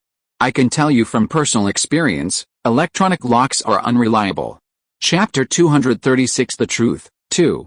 Seeing that all his companions had already evacuated the tent, Loki pulled up a chair and sat down across from the lizardman. "Sir, what's your name? Humans are born from human mothers, lizards are born from lizard mothers. So, you should have a name, right?" Wiping the blood off his arm with a piece of clothing, Loki sat down, feeling completely in control. "In my group, anyone who can talk is a civilized person. As long as they're civilized, any conflict between us is a civil conflict." Feeling a bit distant from the old lizard, Loki lowered his chair and moved 3 meters away. This distance was just right, perfect for conversation. Let's start with the simplest. I'll ask a question. If you can answer it, you can make me a condition in return. If I meet it, you'll need to answer me another question. Well, isn't that fair? Oh, and I apologize for my earlier excessive behavior. If you were in my shoes, and someone murdered your compatriots, plucked their skin and infiltrated your ranks, no one would like that, would they? Before crossing over, Loki worked as a department manager for a publicly listed company. In the 21st century, anyone who could hold a managerial position must be honed in their negotiation skills. Whether facing clients or subordinates, bleary-eyed or drunk, extensive negotiations are the main battleground for department managers. Therefore, when he faced the lizard man in a one-on-one confrontation, he felt relieved, because this was exactly what he had experienced every day in his previous life. The lizard man, without his human skin, blinked his pale golden pupils, his eyes glancing uncontrollably at the golden potion in his hand. Loki keenly observed with subtle movements, this man had forsaken his chance to escape, solely to obtain this mysterious golden potion. I had originally thought it was a concoction that would instantly enhance their combat capabilities. But judging by his facial expression just now, he possesses both a desire and a fear of it. And clearly, the fear is stronger. This man resembles those bomb-carrying terrorists from a previous life. Observing intently, Loki longed to directly ask the question he most desired, what exactly is this golden potion? But any expert in negotiation knew that doing so would only instantly raise the other party's guard. Many modern business deals are conducted over drinks, hoping to lower both parties' guards under the influence of alcohol. Guardedness makes success difficult. Therefore, his first question was, "What's your name and occupation? Answer me, and I can offer you a deal that's not greedy." I hope both sides can be as honest as possible. After all, there's a possibility of cooperation. The lizardman, whose muscles were tense, heard the word cooperation, and his two black, vertical pupils trembled for a moment. This subtle expression was once again captured by Loki. The lizardmen and the leviathans had co-evolved on this planet for 200 million years. While humans might not match them in physical prowess, Loki, a 21st century figure, could easily crush them in business negotiation. An opponent who couldn't hide their subtle expressions would lose significant leverage at the negotiating table. And it was this subtle trembling in his pupils that told him that this lizardman, deep down, was eager to cooperate. From this, he could tell two things. One, this person wasn't like the Vikings, who regarded life as nothing. On the contrary, precisely because of their long lifespan, they value their lives even more. Two, at least from the perspective of this chosen one, cooperating with the O'Sullivan family didn't seem significantly different from cooperating with him. Negotiation isn't impossible. Loki couldn't help but relax. He waved his hand again, asking the men surrounding the tent to step back a few steps, giving the old lizard more time to think. After a brief hesitation, he spoke. "My name is Sullivan. I'm a rift researcher of my tribe." "What's a rift researcher? Are they special rifts?" The old lizard nodded. Combined with his observation of the Stormbringer in the Holy Mountain Cave, Loki was almost certain that the only people in this tribe capable of withstanding his axe were the scholars. These individuals held a much higher social status within the lizardmen than those whose legs and feet were severed in bear traps and split in two by his axe. Above the scholars was a rank known as patriarchs. Most likely, they were the 12 statues in the obsidian pyramid. "This is a researcher." He mentioned special rifts and called himself a rift researcher. "So, does that explain it? This person entered Asgard to study the rifts in space, but why would he enter this damned place to study rifts?" And he chose a deserted castle as his base camp. Loki lowered his head slightly, pretending to gaze at the twin suns gradually sinking in the sky, but his mind was actually racing. The deserted castle. The cold surroundings. The ever-falling snow. And the castle, almost like a model house, with no trace of life. His brainstorming, endless associations, all of this reminded him of the famous horror movie Silent Hill he had seen in his previous life. In Silent Hill, two worlds exist in two dimensions. And these two dimensions are connected by a rift in space-time. The frost giants of Jotunheim were exiled here after being defeated by the Aesir. Exiled? Could it be that these ancient gods possess a more sophisticated method of imprisonment? They don't simply cage their prisoners like humans do. Rather, like Silent Hill, they've carved out a separate dimension to imprison them. Actually, if you think about it, this shouldn't be difficult for these gods, wielding mysterious technology. The blood mist illusion I occasionally enter, the sun illusion created by the mysterious female pharaoh, even the time travel spell that the sun sacrifice Yum can easily cast, all of this is related to space. All this evidence seems to indicate that the ancient gods possess a profound understanding of time and space. If you are listening to this novel on a channel other than Fanfic World, it means it was downloaded and re-uploaded without effort. We warmly invite you to visit our channel, Fanfic World. There you will find the original version of this story and many other novels of various genres. We look forward to seeing you dive into a world of incredible novels. Chapter 237 The Truth, 3. At the negotiating table, if one side wants to completely control the situation, they need to unleash a powerful attack. It's like charging up enough energy to deliver a powerful punch. While this might expose a weakness, it's often necessary to quickly defeat the opponent. Loki is a true gambler. In his previous life, he earned almost his entire fortune through gambling. And in this life, every step he takes is a risk. It's these repeated gambles that have transformed one enemy after another from living to dead. Now, it's time to take another risk. In his brain, Loki quickly synthesized all the information he had gathered. One, the old lizard before him and the one he had seen at the bottom of the sacred mountain were both members of the lizardman scholar tribe. They have tough skin and a deep appreciation for life too. This person knew the gatekeeper of the Izumo Trading Company in Yorkshire, knew Old Ward, and had seen through his identity. 3. He was a fisher scholar. 4. They seemed unaware that their lair, Leviathan, had been blown up by them, or rather, Given the caliber of these scholars, perhaps even they themselves didn't know where Leviathan was. After all, that mountain of treasure would be a bonanza for anyone. Ahem. He glanced around, then lowered his voice. Why do you think Valder's dead? Huh? Do you think I'm stupid? That old fellow Valder is greedy, cunning, and a master of acting. If you were still alive, how could he have let you enter Asgard and cause such trouble? Loki shook his head, feigning a look of disappointment. He glanced at the old lizard before him with a look of idiocy, then waved to the satyrs outside the door, urging them to retreat further. The Viking warriors surrounding the tent had retreated nearly 20 meters, leaving a fairly empty space. Seeing the old lizard's expression relax slightly, Loki slowly reached into his bosom, pulled out a red seal, and placed it in his palm. This was the second blood sacrifice seal bestowed upon him by the wind swan, who had survived for 1,000 years within Leviathan's belly. Upon seeing the blood sacrifice seal, Sullivan's pupils dilated instantly, and he muttered to himself, "Impossible, could it be that you've discovered a second city?" The legendary, seeing his reaction, Loki immediately put the blood sacrifice seal away. The key to killing the chicken to scare the monkey is that the monkey must understand when the chicken is killed. If the chicken dies and the monkey remains bewildered, the shrewd plan becomes a farce.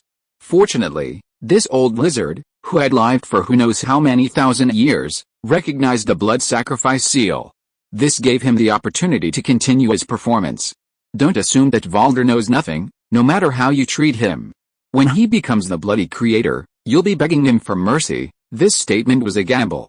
When the dice were rolled, no one could tell whether they were high or low. However, Loki's move wasn't aimless. He still remembered the Yorkshire gatekeeper referring to old Ward as Ward, that bastard, a disrespectful term.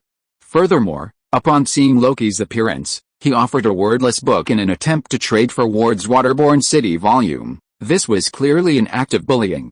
Not only the humans in the Illuminati, but even the lizardmen had described old Ward as greedy, cunning, and a master of theatrics. Based on these two reasons, Loki boldly concluded, old Ward isn't well liked within the Illuminati. Based on this judgment, he first produced the second blood sacrifice seal, then revealed that Ward was still alive and had a rebellious mind. This provided the premise for bluffing the old lizard. Sure enough, Loki's gamble paid off again. While top researchers in the human community possess high IQs, their emotional intelligence is generally quite average. The same is true among the lizardmen. After a series of deceptions, the old lizard, specialized in space-time rifts, gradually lowered the golden potion he held high. He muttered to himself, HMPH, that bastard Wade. I saw it at the last meeting of the clan leaders. He's got something up his sleeve. The clan leader shouldn't have given him the seal of blood sacrifice. Now, this lowly human has been elevated to a high-ranking ancient god. No, this news is too important. I need to report it to the clan leader. Loki nodded. Thus, the first step of the negotiation plan had been successfully completed. This step was called convincing the old lizard that Wade was still alive. As long as he could believe Wade was alive, his next attempt would have a basis. Loki pointed a finger at the golden potion in the old lizard's hand and said, "So, we've entered a very delicate situation. Master Valder needs the potion in your hand, and as you can see, there are only 3 bottles. These frost giants are incredibly inefficient. It's taken them so long to produce this little bit." Haha, I thought these gods were so powerful. Sullivan's eyes widened again. It's impossible that Valder even told you this. That's not right. How could he know about the water of God? How could the master leak such information to humans? Could there be a traitor among the 12 masters? Seeing the old lizard's face swirling with self-doubt, Loki knew he now had complete control of the negotiations. Everything about the potion, the frost giants, the rift, and so on was based on his own speculation. But as long as the old lizard believed Valder was still alive, he could freely test his assumptions. If he guessed wrong, he could instantly blame it on old Valder. How would I know if it's true? Anyway, that's what he taught me. With a simple statement, he could perfectly avoid missteps. However, he never expected the old lizard to respond in this way. Loki could no longer slump in his chair. His suspicions were truly true. After centuries of occupation of Asgard, the Illuminati had actually developed a method to breach the rift in space and time. They dug tunnels in Jotunheim and stored supplies within the city walls. Essentially, they were trying to manipulate the frost giants from the other world into their service. Chapter 238 The Truth. 4. Loki still remembered the food piled up within the city walls, like a small supermarket. Coffee, chocolate, rye bread, high-calorie candy. If there had only been 5 lizardmen lurking in his ranks, their food reserves wouldn't have been so abundant. Nor would they have been so limited. Seeing this scene, combined with the words like Silent Hill, Cage, and Frost Giant, Loki pieced together the story in his mind. These lizardmen, through centuries of research, had mastered a method to breach the space-time barrier at a specific point within the city wall. Therefore, they could exploit this rift and, at specific times, exchange goods with the frost giants imprisoned in the otherworld. They leveraged their vast power, secretly controlling the human world, to bring in scarce supplies like chocolate, candy, coffee, and bread, all unavailable within this prison, and transported them through the rift into the otherworld, and in return, the imprisoned frost giant sent back the golden potion in the hands of this old lizard. There were only 3 bottles within the city walls. Yes, this must be the root of all this, because it perfectly fits the Illuminati's rules. Ever since Loki captured Old Ward in the Slavic village and seized the map of the sunken city from him, he'd already discovered that the lizardman-controlled Illuminati had a keen interest in the old gods and the outer gods. His discovery of the Leviathan and entry into the obsidian pyramid further confirmed this. That ark was densely packed with outer gods of all forms. Millions of years had passed since the Illuminati rescued and studied them. Now, only one question remained: what exactly was this golden potion that so intrigued them? After a brief moment of reflection, Loki posed his final question. Whether the master has rebelled, haha, that's not something an apprentice of my rank needs to worry about. I entered Jotunheim only to fulfill Master Valder's mission. Master Valder only needs these 3 potions. He said that if I encounter you guys in human skin trying to stop me, I'll make it clear that you have a long lifespan and plenty of time to continue exchanging materials with the frost giants. But my Master Valder can't wait. How about we both compromise? You return the potion to me, and I'll spare your life. We can all leave Asgard peacefully and return to our respective duties. How about that? After saying this, the lizard man glared at Loki with his golden, vertical pupils, his gaze gradually shifting from hesitation to sharpness. Impossible. What does Valder need the water of God for? He doesn't have the blood of a higher god in his body. Could it be that he's tired of being the Crimson Creator and wants to activate his thin bloodline and become human again? Seeing this expression, Loki knew he had made a wrong bet on this last question. However, this honest scholar actually spoke the answer he sought through his own monologue. Now that the truth was out, it didn't matter. Thank you, old lizard brother. You've told me everything I needed to know. Loki whistled softly. Suddenly, a dull black sword plunged down from the tent's ceiling. In a flash, the black sword shattered the potion in the lizardman's hand and returned to Loki's grasp. The one who launched this attack was none other than Master King, who had been hiding above the tent. Once Loki realized the golden potion in the old lizard's hand wasn't explosive, he launched an airborne attack, shattering the potion in his hand. Simultaneously, Loki picked up the bloody axe that had been thrown to the ground and, roaring, unleashed a thunderous slash. The bloody axe couldn't pierce the lizardman's shell, but its weight still sent the slender man flying. The old lizard in the air stretched its body like a nimble cat, once again extending its long tail to reach for another potion on the long table, but the airborne Master King was already poised. A breeze brushed his cheek, and the old lizard's fragile tail detached cleanly from its body. By this point, Loki had received most of the answers he needed, and no longer wished to engage in further conversation with the old lizard. He roared and tackled him to the ground. However, just as he raised his fist to strike, the lizard man beneath him, seeing no hope of escape, used his remaining strength to lift the shattered half of the crystal bottle. There was still a small amount of golden potion in the bottle. Gritting his teeth, he withdrew the remaining potion in the glass bottle, defying Loki's iron fist. A ball of golden light exploded before Loki, and a raging scorching wind toppled him and the entire tent. With a deep roar, he watched as the lingering old lizard rapidly brightened and grew taller, transforming into a monstrous creature nearly 3 meters tall. Half of its body still resembled a lizardman, but its burgeoning size had ripped through its scales and skin. Balls of white light, like muscular tumors, burst forth from beneath its skin. The lizard's head, in particular, was ripped apart by a blinding white light. Its severed tail instantly healed, replaced by a dazzling radiance. So, this is the true story. Loki clearly remembered the murals he had seen in the obsidian pyramid. They described lizardmen and Leviathan as being created by the light giants, the great old ones who existed on Earth in ancient times. The light giants snatched mindless dinosaurs from the savage surface of the Earth and transformed them into their own image. Both lizardmen and leviathans carried the light giant's own bloodline. The old lizard had just muttered to himself, "Ward can't use the water of God because he lacks the blood of a higher god." It turns out that the reason these lizardmen valued Asgard so much was that they had been colluding with the frost giants imprisoned in Jotunheim to create a potion for them. This potion could actually activate the trace of light giant blood within them, bringing them infinitely closer to these powerful old ones.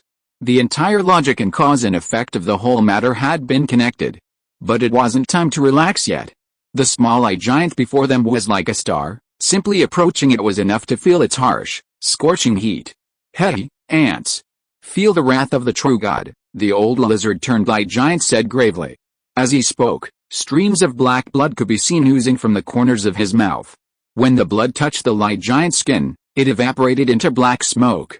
This terrifying monster's appearance gave it a look that blended the sacredness of a god with the sinister evil of a demon. This thing must be a work in progress. If this golden potion could stably and without side effects transform him into such a powerful god, he would have drunk it the moment it arrived, rather than waiting until cornered, as he did now. Loki drew his axe and prepared for battle. However, the light giant's first attack wasn't directed at him, but at King, floating in midair. The light giant roared, and his eyes blazed two laser beams that pierced the sky. This eye-ray attack instantly burned two massive holes through King from front to back. King, the fallen titan Loki had only recently acquired, instantly fell from the sky, burning into a black charcoal before even hitting the ground. Chapter 239 Breaking Free from the Cage. If the murals in the obsidian pyramid are correct, the light giant must be the most powerful deity Loki has encountered since his time traveling. Upon discovering that Leviathan and the lizardmen had escaped his restrictions, he enraged and caused a shower of meteorites to fall from the sky. Not just one, but a whole shower. This shower of meteorites ignited a raging fire across the Earth's surface, wiping out even creatures like the dinosaurs from the face of the Earth. Millions of years later, before the next cycle of life began, the desolate Earth lay a scorched waste, devoid of any sign of life. The light giant's power is truly a life destroyer. Meanwhile, after consuming half a bottle of golden potion, an old lizard, instantly transformed into a broken light giant, stood before him. Though significantly smaller than the one depicted in the mural, his attack, blasting lasers from his eyes, instantly killed the Crimson Creator transformed King's Henrun. This was the most powerful attack Loki had witnessed since his time traveling. After a single attack killed King, the light giant slowly turned its head, its glowing skull hidden within the thick black smoke, aiming at Loki. Loki immediately felt a strong sense of danger and attempted to roll over to avoid it. However, the speed of light was simply too much for a mortal to resist. Two thick laser beams transformed into a blazing beam, illuminating Loki's legs and severing him in half. No blood missed. No wound. The scorching lasers smoothly severed him, the intense heat instantly sealing the wound, leaving him no time to feel even a hint of pain. Haha, mortal, you are nothing but ants in the eyes of the true gods. Sooner or later, our race will fully perfect the water of God and transform every brother in our tribe into primordial true God. On that day, we will stand on the back of the giant beast and truly soar through the heavens, with countless gods bowing at our feet. As for you, mortal, you will, Before he finished speaking, the light giant suddenly let out a scream. The Viking warriors who surrounded him outside the venue had already felt it, and the one leading the group was none other than Fafnir. When facing the light giant, the chef in charge of cooking used the most primitive method in the world, splashing water. After being promoted to the chosen one, Fafnir's brute force was no different from that of a Viking warrior. Rushing into the kitchen, he picked up the water tank with his two strong arms, walked out and threw it in the air. A large tank of water fell on the back of the giant, who was only 3 meters tall, and it extinguished most of the light on his body. Seeing this, the remaining Viking warriors immediately gathered around. Sartre seized the opportunity to throw out the grappling hook, and when the light giant tried to launch another eye attack, he pulled him to the ground. 2 lasers shot into the sky in parallel, without causing any casualties. Brothers, lend a hand, make him lie on his back, and hold his head down for me. It seems that this thing only has this one trick. Slav brothers, continue fetching water. If we don't listen, pour water into his eyes. I wonder how he can still emit these annoying rays. When the crisis suddenly struck, Henshuken's generals quickly regained their composure. Just as Loki had imagined, the overall power of this half-baked light giant was not very strong. It was not the all-in-one attack and defense, flawless as the murals depicted. The old lizard, having hastily downed half a bottle of potion, seemed to only possess this one I-beam attack. At only 3 meters tall, its defenses were extremely weak. But even for Loki, who had withstood the first wave of attacks with great strength, the current situation was still grim, even dangerous. His body had been neatly severed below the waist, and his injuries were even more severe than those suffered during the decisive battle with King. Since crossing over, I've been on the brink of death 4 times. Aside from the first time, when I was fed the ancient god's inner elixir by a raven, the other 3 times were because I was within the blood mist illusion, allowing the blood creator to pull me into a petri dish and save me, but this time, my wounds were instantly seared by the blazing lasers. If I wanted the blood creator to save me, I needed him to pull me into the blood mist illusion, but by then, the old lizard, having instantly transformed into a giant, had already breached the tent. The afterglow of the twin setting suns in the sky pierced the tent like sharp arrows. The lizardman, whose legs had been severed by the bear trap at the gate, had long since been vaporized by the sunlight. Even a minor wound on his body would die if it wasn't immediately healed. The blood mist illusion couldn't be created. The Viking warriors were still locked in a life-or-death struggle with the light giant, who had been thrown to the ground.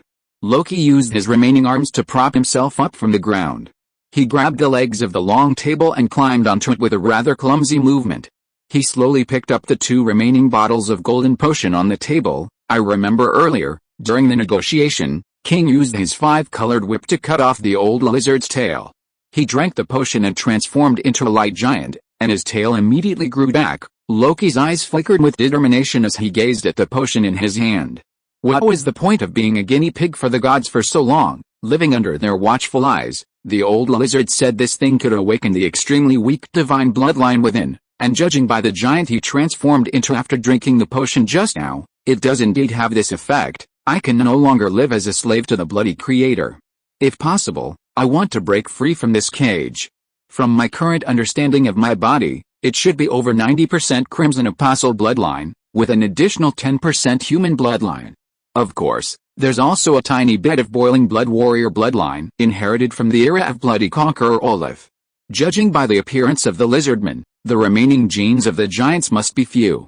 If this potion has the same effect on lizardmen as it does on humans, then the most likely thing to be awakened in me is the thinnest trace of boiling blood bloodline.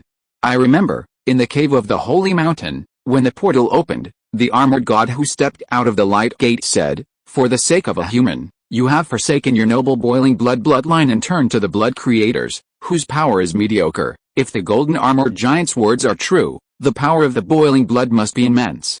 Perhaps, after hundreds of years, the bloodline has become too diluted? Slowly unscrewing the cap of the potion, Loki seemed to have made up his mind. I know I will lose a lot if I lose this body, but even if I become mortal again, it's no big deal. In the sleeping city, to survive, I passively consumed the ancient god's inner elixir and was passively transformed into a pawn of the blood creators. I'm so fucking tired of this life of being used as a pawn, my fate completely out of my control. With what little strength I had left, he gently tossed the cap off the bottle and gulped down the potion. The next second, he immediately felt that the blood in his body seemed to be burning violently at the same time. Chapter 240 Sophie's Exam. At the same time, at Storm's End, Nefertiti, dwelling within Sophie's mind, stared speechlessly at the little girl before her. As a pharaoh who had lived 2 lives as a human, she couldn't understand why this 5-year-old girl had such a deep-seated fear of her teacher, and today was the most nervous she'd ever seen Sophie. She was taking her final exams at the church school. The first of the 10 commandments, "You shall have no other gods before me." The second, "You shall not make for yourself any statues, nor bow down before any gods." Over breakfast, Sophie munched on her bread as her tiny hands flipped through the small notebook before her, filled with the test instructions. She had read them countless times since last night. She didn't even need to feel her fear, she could see it in the girl's eyes. Nefertiti was dwelling within the girl. Along the way, the two had vanquished storm gods and golden core sword cultivators, dissecting their corpses and eviscerating them, then using secret techniques to transform them into Anubis warriors.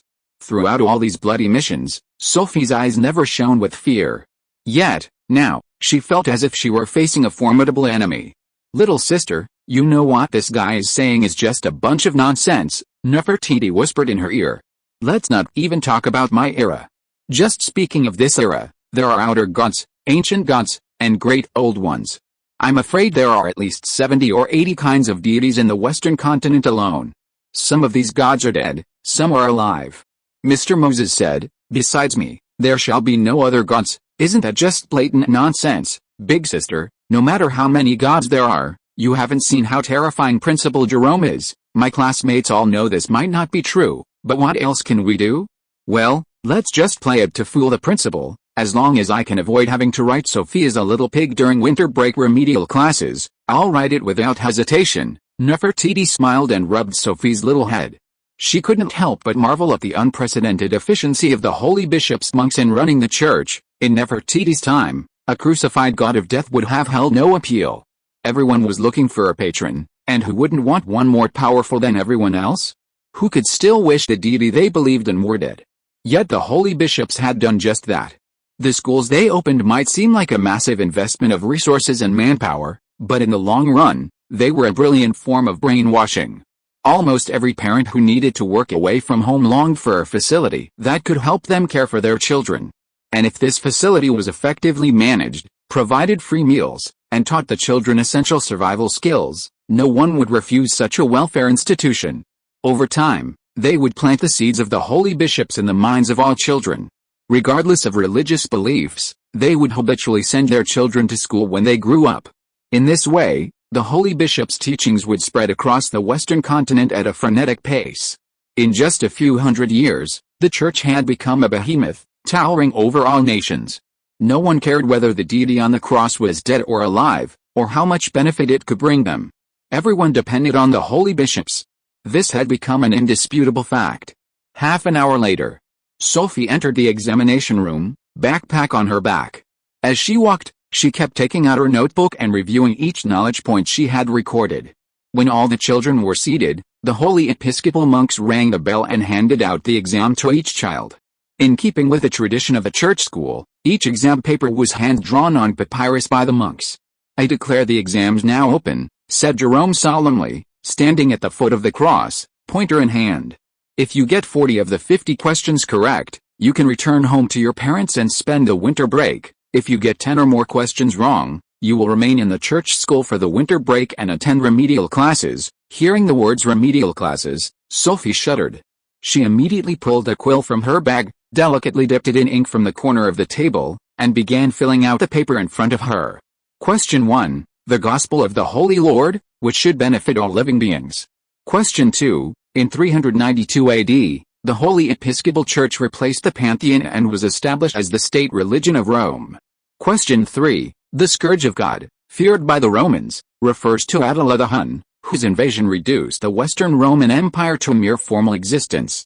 Students in church schools ranged from as young as 5 to 8 years old, while older students included children as young as 12. In the Middle Ages, there was no way to precisely divide grades and classes.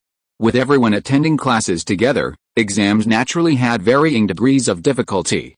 For example, the long series of essay questions following the fill-in-the-blank questions. Question 1. Describe 3 methods of preaching. Sophie gently tapped her head, then, with force, carefully wrote. 1. Carry the cross, walk onto unfamiliar lands, and plunge it into the ground to announce the presence of the Lord. 2. Build a house of the Lord, a church, to welcome worshippers, while holding weekly worship services to foster mutual acceptance among believers. 3. These past few nights, she'd either been out searching for Zoroastrians or out killing people. Sophie barely had enough sleep, so she'd essentially been cramming for 3 days for this exam. It was inevitable that she'd make some mistakes in her memory of key knowledge points. As expected, she got stuck on this question. As far as spreading the gospel is concerned, killing is the most convenient method, Nefertiti said calmly. No additional methods are needed. The fact that the deity I believe in allows me to kill you more quickly seems sufficient. However, judging by the current combat effectiveness of the Holy Lord's followers, they're far from formidable. So, this might not be the correct answer the old monk had in mind. Sophie, unable to recall the third option, clutched at a straw. She tilted her head and looked at Nefertiti. Sister, Is this really possible? Nefertiti didn't answer. No Egyptian born around 1400 AD could forget the 10 plagues unleashed by the Holy Lord. The destructive might of this powerful ancient god left an indelible shadow on the young Nefertiti.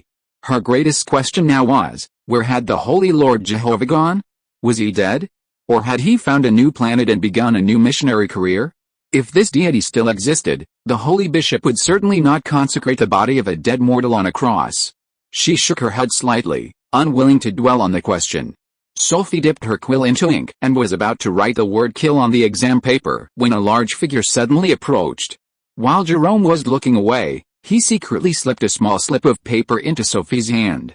It contained the correct answers for the exam. Raising her head slightly, Sophie gazed at the broad figure in elegant robes, as if she had beheld a true savior. Chapter 241 Happy Francis. If anyone in Storm's End had been enjoying the most comfort lately, it would undoubtedly be the chubby Archbishop Francis.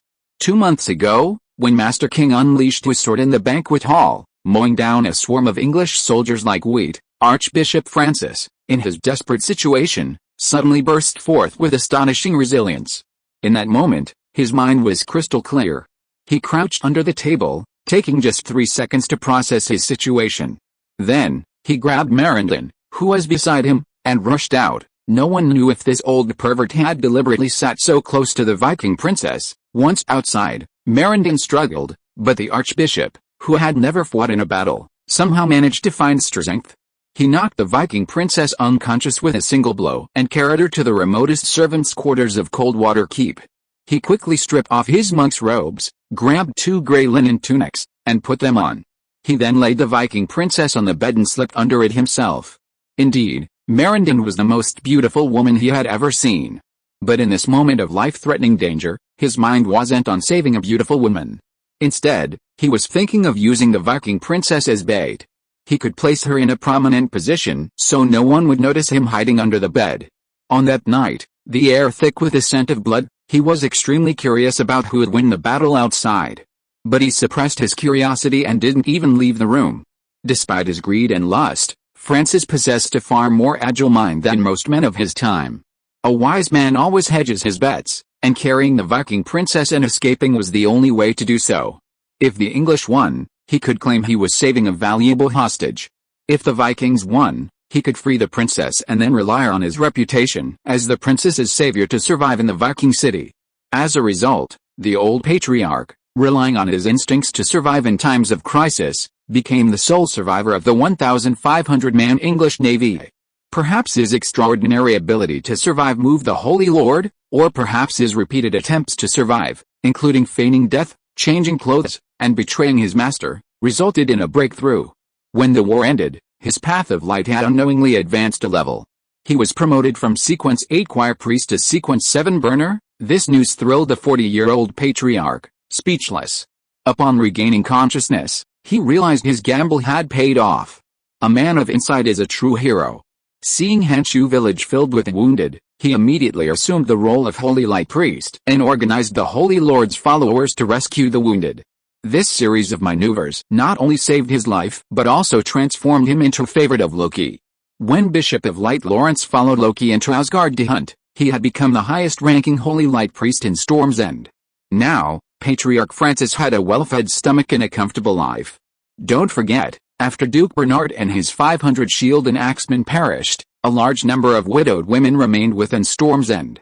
When Loki led the people of Frostwater Village to completely capture the fortress, Archbishop Francis felt his life had reached its peak. This old pervert had exploited his prominent position and his eloquence to seduce 3 wives, living a life of indulgence and debauchery. In just 2 months, his already enormous stature had expanded even further. Homesick? Haha, that's impossible. English regulations dictate that friars of the Holy Episcopal Order must be dedicated to preaching and not indulge in lust. Those who achieved the position of archbishop were not even allowed to marry, and were required to devote themselves completely to the church. At Lindisfarne Abbey, the old pervert could only bring fallen women to his bedroom at midnight through a secret passage beneath the abbey. After a night of pleasure, he had to sneak them out before dawn. Furthermore, Cheshire was not a very large territory. Here, almost every household knows each other. The old patriarch often has to pay hefty sums to keep their affairs under wraps, and even he often feels the pinch when he encounters a woman who makes excessive demands. However, all this is no problem in Scandinavia. When Loki led the people of Frostwater Village into Storm's End, they found a city filled with women. For Viking women, the death of their husbands was a common occurrence. In the medieval era, where unexpected events were a daily occurrence, most women relied on men for survival. From that day on, the smile on the face of the lecherous patriarch Francis never faded. If it weren't for his age, over 40, and his aging back unable to bear more, he could easily have married 7 or 8 concubines. Even these 3 wives were the product of his meticulous selection and repeated changes. The stipend he received as chief priest of light allowed him to spend lavishly every day. He lived in a spacious, warm mansion, feasted on barbecue and drank ale, and returned home to 3 young wives who kept him warm. In just 2 months, the old man had completely forgotten the idea of returning home, and now, this old, shrewd man, who was well versed in the situation, had set his sights on Sophie. Of course, it wasn't because of something strange. He'd discovered that Sophie was Loki's only daughter, and quite favored.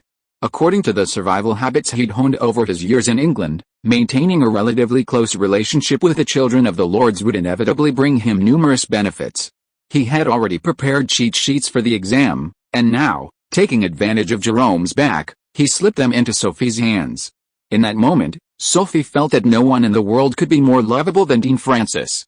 She quickly hid the slip in her small hand, taking advantage of every moment Jerome turned his head to copy the answers onto the exam paper. Every era has a few such shrewd individuals who know how to read people's expressions. Not bad, quickly copy them, Nefertiti said speechlessly within her sea of consciousness. Don't forget tonight's purge. This is the day of the next Zoroastrian gathering. Today we must purge them all. Chapter 242. The exam is over. During Loki's hunting trip into Asgard, Nefertiti's zeal to hunt down the Firebringers lurking in Storm's End wasn't driven by her own bloodlust, nor was it to help Loki's rule more smoothly. Words like repay a favor and thank you simply didn't exist in a politician's vocabulary. Her true purpose was to protect this body and create a safer living environment for Sophie. No one was more eager to reach Thebes than she, but she knew that even if she entered the sleeping tomb, she wouldn't be able to defeat the legions of blinded ones guarding it with just the body of a 5-year-old girl. Meanwhile, having experienced an invasion by Tang Dynasty swordsmen, she had a clear understanding of the power structures of this era. In her previous life, she had imagined the people of the East Continent to be no different from those of the West Continent. They worshipped East Continent deities like Nuwa, Fuxi, and Xiao, and wielded the power inherited from them. However, she never expected that after 2,000 years, these deities would have completely vanished. Tempering the self and drawing ki into the body became a new practice for the Eastern Continent cultivators. Nefertiti had never heard of this. Yet, each of them was as powerful as a god. The presence of Eastern Continent ki cultivators made the female pharaoh tense up. Over the long 2,000 years, many of the established laws of the previous life had shifted. If she wanted to successfully grow in this life, the first step was to eliminate these parasites hiding among the crowds in the guise of mortals. This was where the lizardmen Gurus, who had survived a few days ago, came in handy on that dark, snowy night. Nefertiti spared his life, partly because he held clues about her adopted son, but also because she had been accidentally discovered by eunuch Shuang when she appeared 3 days earlier, forcing her to manipulate the illusion to eliminate the old eunuch. She hadn't expected this eunuch, a dedicated underground intelligence agent, to be so sensitive to his surroundings. This was likely due to the Zoroastrianism's focus on cultivating spies hidden within. Only spies lurking beneath the surface knew best whether they were being followed, and they were also most familiar with the various tactics employed by the pursuers. Nefertiti had barely emerged from the darkness when eunuch Shang had spotted her. Killing him was a desperate move. The pharaoh's original plan was to keep him alive and keep a close eye on him so she could determine the next gathering time for the Firelink gang. The most effective way to deal with this group of rats lurking in the underworld was to capture them all at the Firelink shrine. Having failed to kill eunuch Shuang, she had no choice but to settle for the next best thing, sparing the lizardman Gurus, allowing him to wear his skin and live with the merchants of the Izumo Trading Company for a few days. This wasn't a difficult task for Gurus. Although he couldn't speak Chinese, his subordinates wouldn't force him to speak if his superiors didn't. He locked himself in his room, where no one could disturb his quiet meditation. Nefertiti wasn't worried about the old lizard's sudden rebellion, as her golden scorpion still resided within his heart. Through their interactions over the past 2,000 years, she had long since discerned that Illuminati scholar cherished their lives. As long as there was a chance of survival, they would do whatever it took to keep going. After quickly copying the test paper, Sophie quickly thrust it into the principal's hands and trotted out of the exam room. At that moment, she felt a gust of cold wind on her face, so exciting that she wanted to jump up and down. The feeling was like the first day she learned how to use her vocal cords, the first time she heard the sounds of the world. Hurry, hurry, big sister, we are finally free. At that moment, Pharaoh Nefertiti unexpectedly felt a sense of relief. In ancient Egypt, a slave society, the concept of school had never existed. In the eyes of the ancient Egyptians, writing and engraving hieroglyphs were skills reserved for the clergy. Common people were voluntarily illiterate. Everyone considered illiteracy natural. Yet, 2,000 years later, the fear of reading had spread to everyone. This world was indeed very different from what she had once known. Little sister, let's hurry. The pharaoh quickened her pace, as if fearing the annoying old priest would appear around the corner again. The fear once dominated by her teacher nearly made her reveal her true form in public. She dashed out of the examination room, pushing aside the anxiously awaiting parents, and ran back to Storm's End. Quietly approaching the suite where Merendin resided, she knocked twice on the door.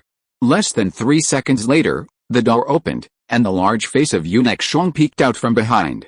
Entering the room, the pharaoh saw everyone in the room, the Viking princess, the Eastland swordsman, all in a deep slumber. You did it, eunuch Shong nodded.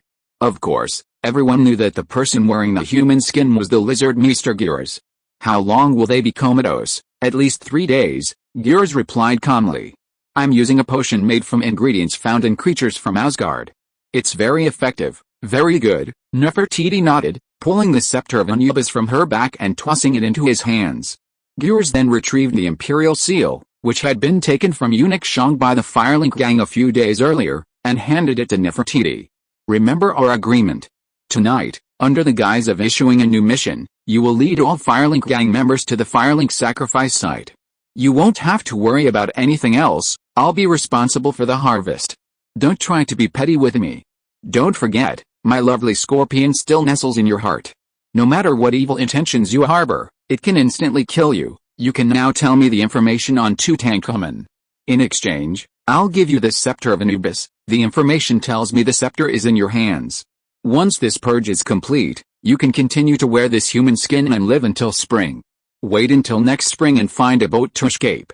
When you return the scepter, I'll help you remove the poisonous scorpion from your heart. Ours is a fair deal, and it's good for both you and me. But I want to warn you, it's best not to appear before me again in this life. I'm sparing your life this time because you're still useful to me. If you dare to show up again next time, I will never show you such mercy. Chapter 243, Massacre at the Fire Rally, 1. At midnight, the Firelink shrine within the catacombs beneath Storm's End was ablaze with lights. The Firelink gang, donning a variety of masks, filed in, led by the Firelink priest, Fish of the Abyss. Gears wasn't being mysterious, he'd already witnessed Nefertiti's Anubis army at the crematorium outside Storm's End. The Anubis warriors were the pharaoh's most powerful force, designed by Anubis, the god of the underworld, to combat the undead creatures of the other outer gods. The combined might of 7 Anubis warriors was simply no match for these fragile mortals. Not to mention, the pharaoh also possessed several mummies capable of transforming into quicksand at a moment's notice.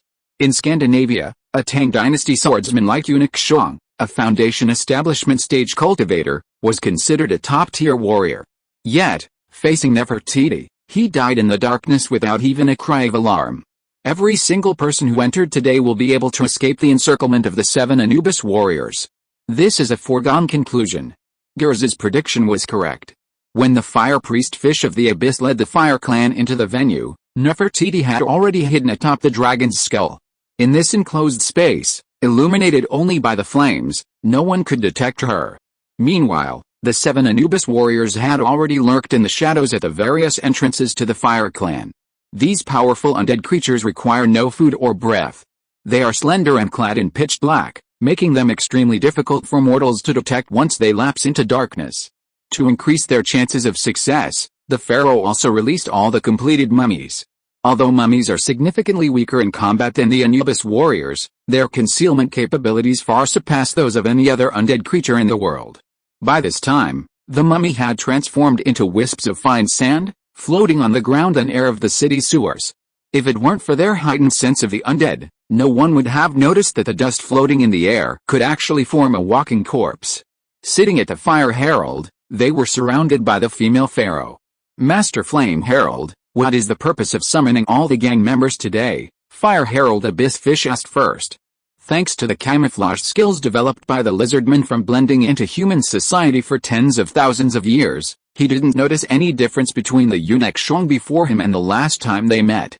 The mission I'm issuing today may very well be life-threatening, Gur said as he wheeled a cart behind him.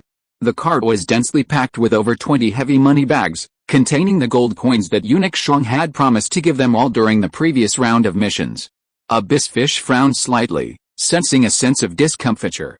This slight incongruity stems from the character of eunuch Shong. Among the fire priests, all members of the fire priesthood are required to wear masks. Unable to clearly see someone's facial expressions, Hongayu can only judge their demeanor by their behavior. In Zoroastrianism, fire priests are akin to church leaders. Each fire priest is a top-tier warrior, forged from countless armies. Hongayu has reached this position because he is a master of observation. At the previous gathering, when he first saw eunuch Shong, he was accompanied by several servants. Whether retrieving the herald scroll from the Archbishop of Susa or the gold coins needed for his personal missions, he always requested assistance from his servants. A man who even reached for a thin scroll, seemingly asking a servant to assist him, now appeared alone, pushing a cart of gold coins. Whatever his true identity, he would be spotted by the winged guards patrolling the city. How did he get from the city into the basement?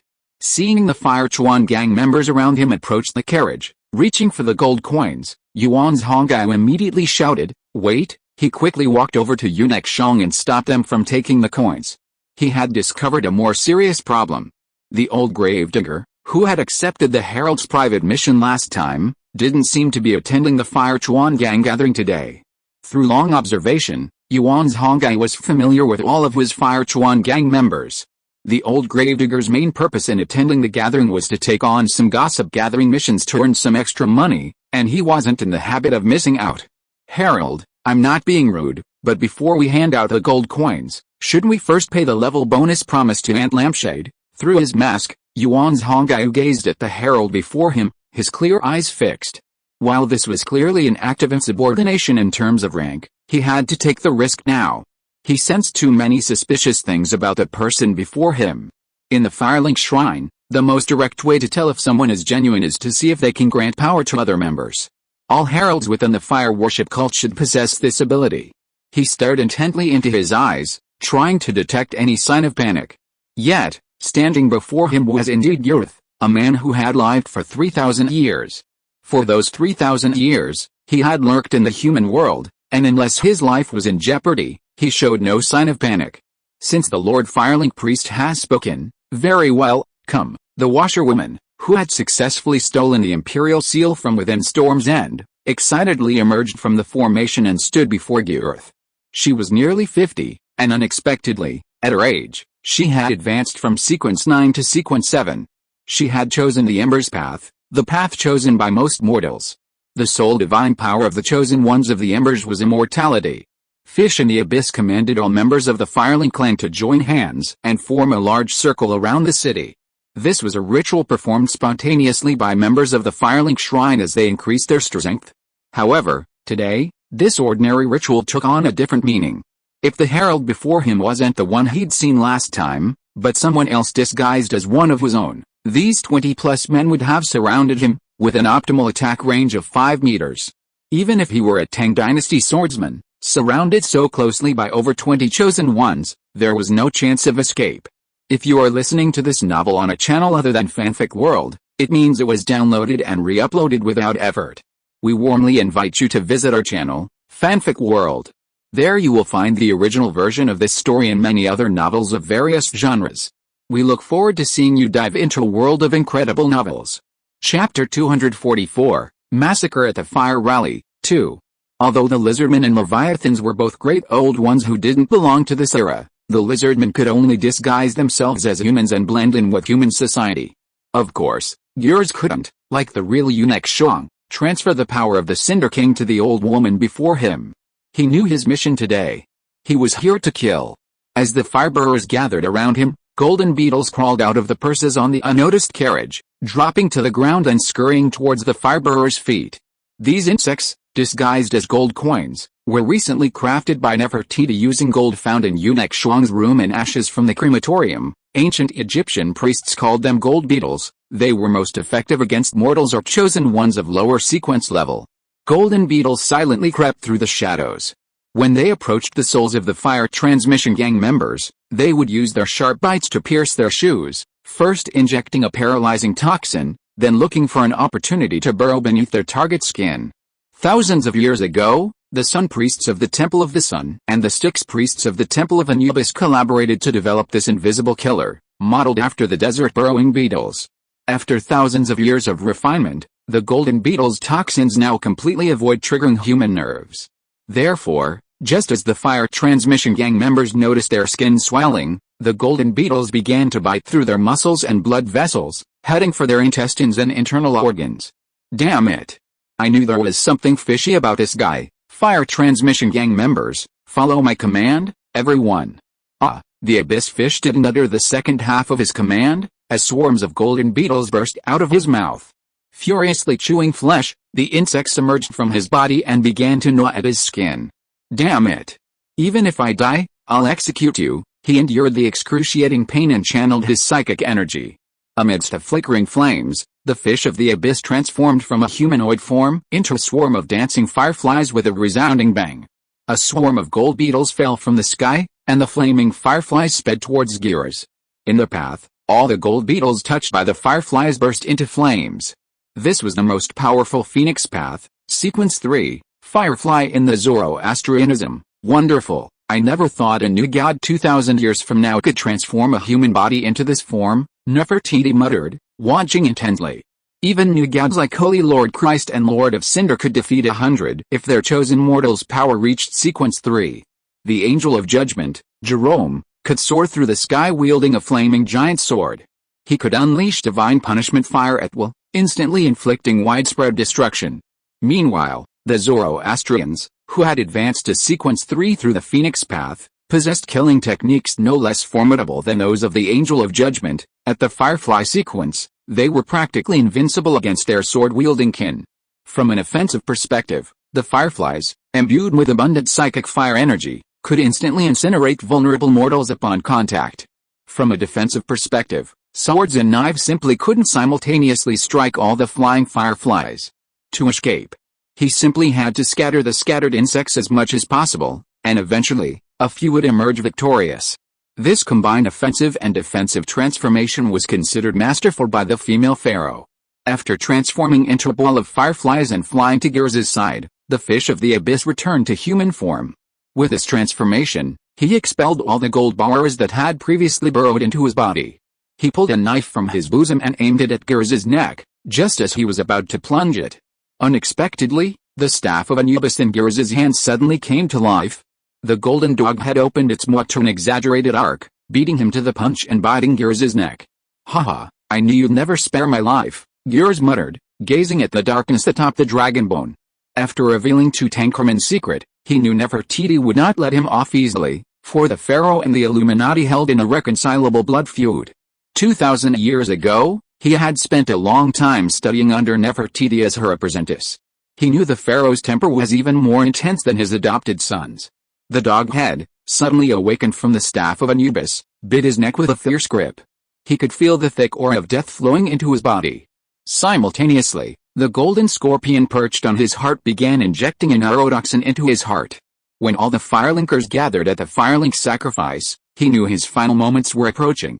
Yet, he held no regrets.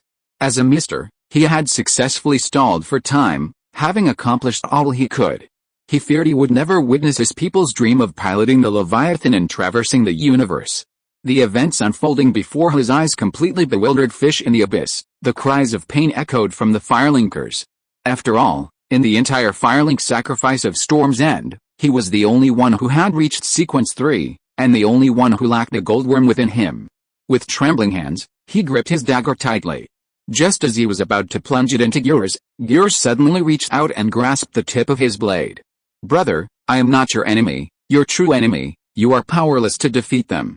What you need now is escape." In his final moments, Gyrs pulled a scroll of neatly written papyrus from his bosom and forcefully thrust it into the hand of Fish in the Abyss. He had endured a golden scorpion lurking within his body for so long, precisely to record the most essential research findings in his mind.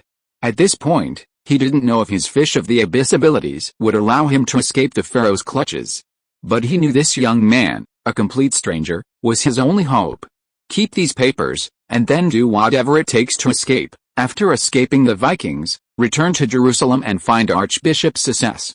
Hand him these papers, and he will surely raise your sequence level. You will ascend to godhood." Chapter 245, Massacre at the Fire Rally, 3. Feeling the man before him clench his wrist with trembling hands, Fish in the Abyss quickly regained his composure. "This old fellow must be a traitor." But just as I drew my sword to finish him off, his staff suddenly seized upon him. Knowing his imminent doom, he handed me a scroll and revealed the name of the Archbishop of Susa. This man must have a connection to my Zoroastrianism. Though he had no idea what was happening before him, he felt certain that the flame herald before him was telling the truth. Staying there forcibly meant certain death. He must find a way to escape. Stuffing the scroll into his arms, Fish in the Abyss no longer hesitated. Unleashing his psychic energy, he exploded once again into a cloud of flying fireflies. This time, however, his goal wasn't to burn the golden beetles on the ground, but to break free and flee towards the 4 exits of the fire priest. "Big sister, he's about to escape, haha, don't worry.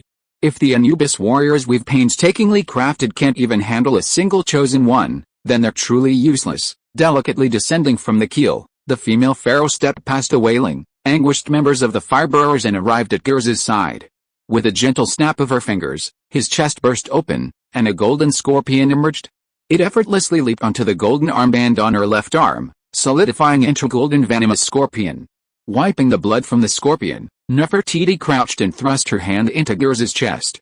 The lizardman's heart, completely ravaged by the poison, resembled a swollen eggplant. Gripping it tightly, it ceased to beat. Gyrs' 3,000-year lifespan finally came to an end in this dark basement. "Little sister, take one last look at your senior brother," the female pharaoh said desolately. Actually, he was a good apprentice and a brilliant scholar. Even in his final moments, he still tried to pass on the knowledge he possessed to his tribe. Although his body was different from a human's, through diligent study and practice, he had mastered 20% of my skills. If we weren't different races, if this conflict could be reconciled. "Alice, it's too late now. What a pity." As Nefertiti paused to lament Gyrs' passing, over 200 fireflies, formed from the abyss fish, flew with all their might along the 4 escape routes of the catacombs. One of the remaining fireflies had even hidden itself in a narrow ceiling duct. This was a smoke exhaust duct built by the giants for ventilation during the construction of the catacombs, impenetrable to ordinary humans, as it was barely the size of an adult's palm. However, it was the 3 fireflies flying in this hidden duct that were the first to be attacked by the mummy. Nefertiti was now a changed man. When he first leaned into Sophie's body, she was just a solitary soul. But now, after the barbarian king's invasion, she commanded an army. This included not only the powerful Anubis undead warriors, but also over 30 bandaged mummies.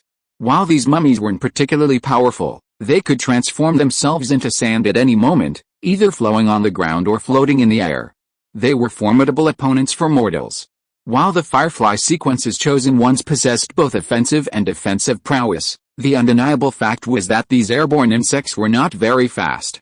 Therefore, upon entering the pipe, the 3 insects were trapped between the thick sand. Fish in the Abyss immediately felt a sharp, piercing pain in his sea of consciousness. He knew that some of his conjured fireflies had died. My cultivation level, or even my realm drop, doesn't matter. What matters most to me now is flying out of this damn trap. It doesn't have to be much, just one watt that can escape this damn hell, and I'll have the chance to turn the tables by trading the notes that mysterious man handed me. But the dream lasted only a few seconds, and then Fish in the Abyss's illusion was shattered.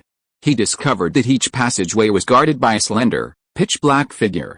Its body shone with a mysterious obsidian light, and yellow sand swirled around it. From the swirling sand, several withered heads, their faces wrapped in bandages, loomed. What the hell were these? How had I never known such terrifying necromancers existed among the Vikings? Fish in the Abyss's concerns were not unfounded. Although he was a respected fire priest at the Firelink Shrine, his true identity above ground was just an ordinary pot washer in the inn, a low-class Viking. In this medieval world, where books were virtually non-existent, his methods of acquiring knowledge were extremely limited. Forget the ancient Egyptians of 2,000 years ago, even the Englishman fish of the abyss across the ocean had never seen it in person. He had never left Storm's End. He knew the pitch-black, dog-headed monster before him was formidable, but with matters at this point, he could only bite the bullet and fly over, attempting to use his flying skills to overcome the obstacle. But such meager skills were no match for the Anubis warrior, crafted from the ingredients of a golden core sword cultivator. Slightly opening his narrow mouth, Anubis faced a swarm of dancing fireflies and unleashed a swarm of pitch-black rot bees. This undead spell, known as the Rot Bee Swarm, might not be powerful in daytime use, but it was a natural nemesis against these fluttering fireflies. The black mass of dozens of bees in the sky was essentially dead. Without any spiritual energy clinging to them, the fireflies were powerless to ignite them. They could only watch as the rot bees, several times their own size, rushed towards them, mercilessly devouring their frail wings and soft bodies.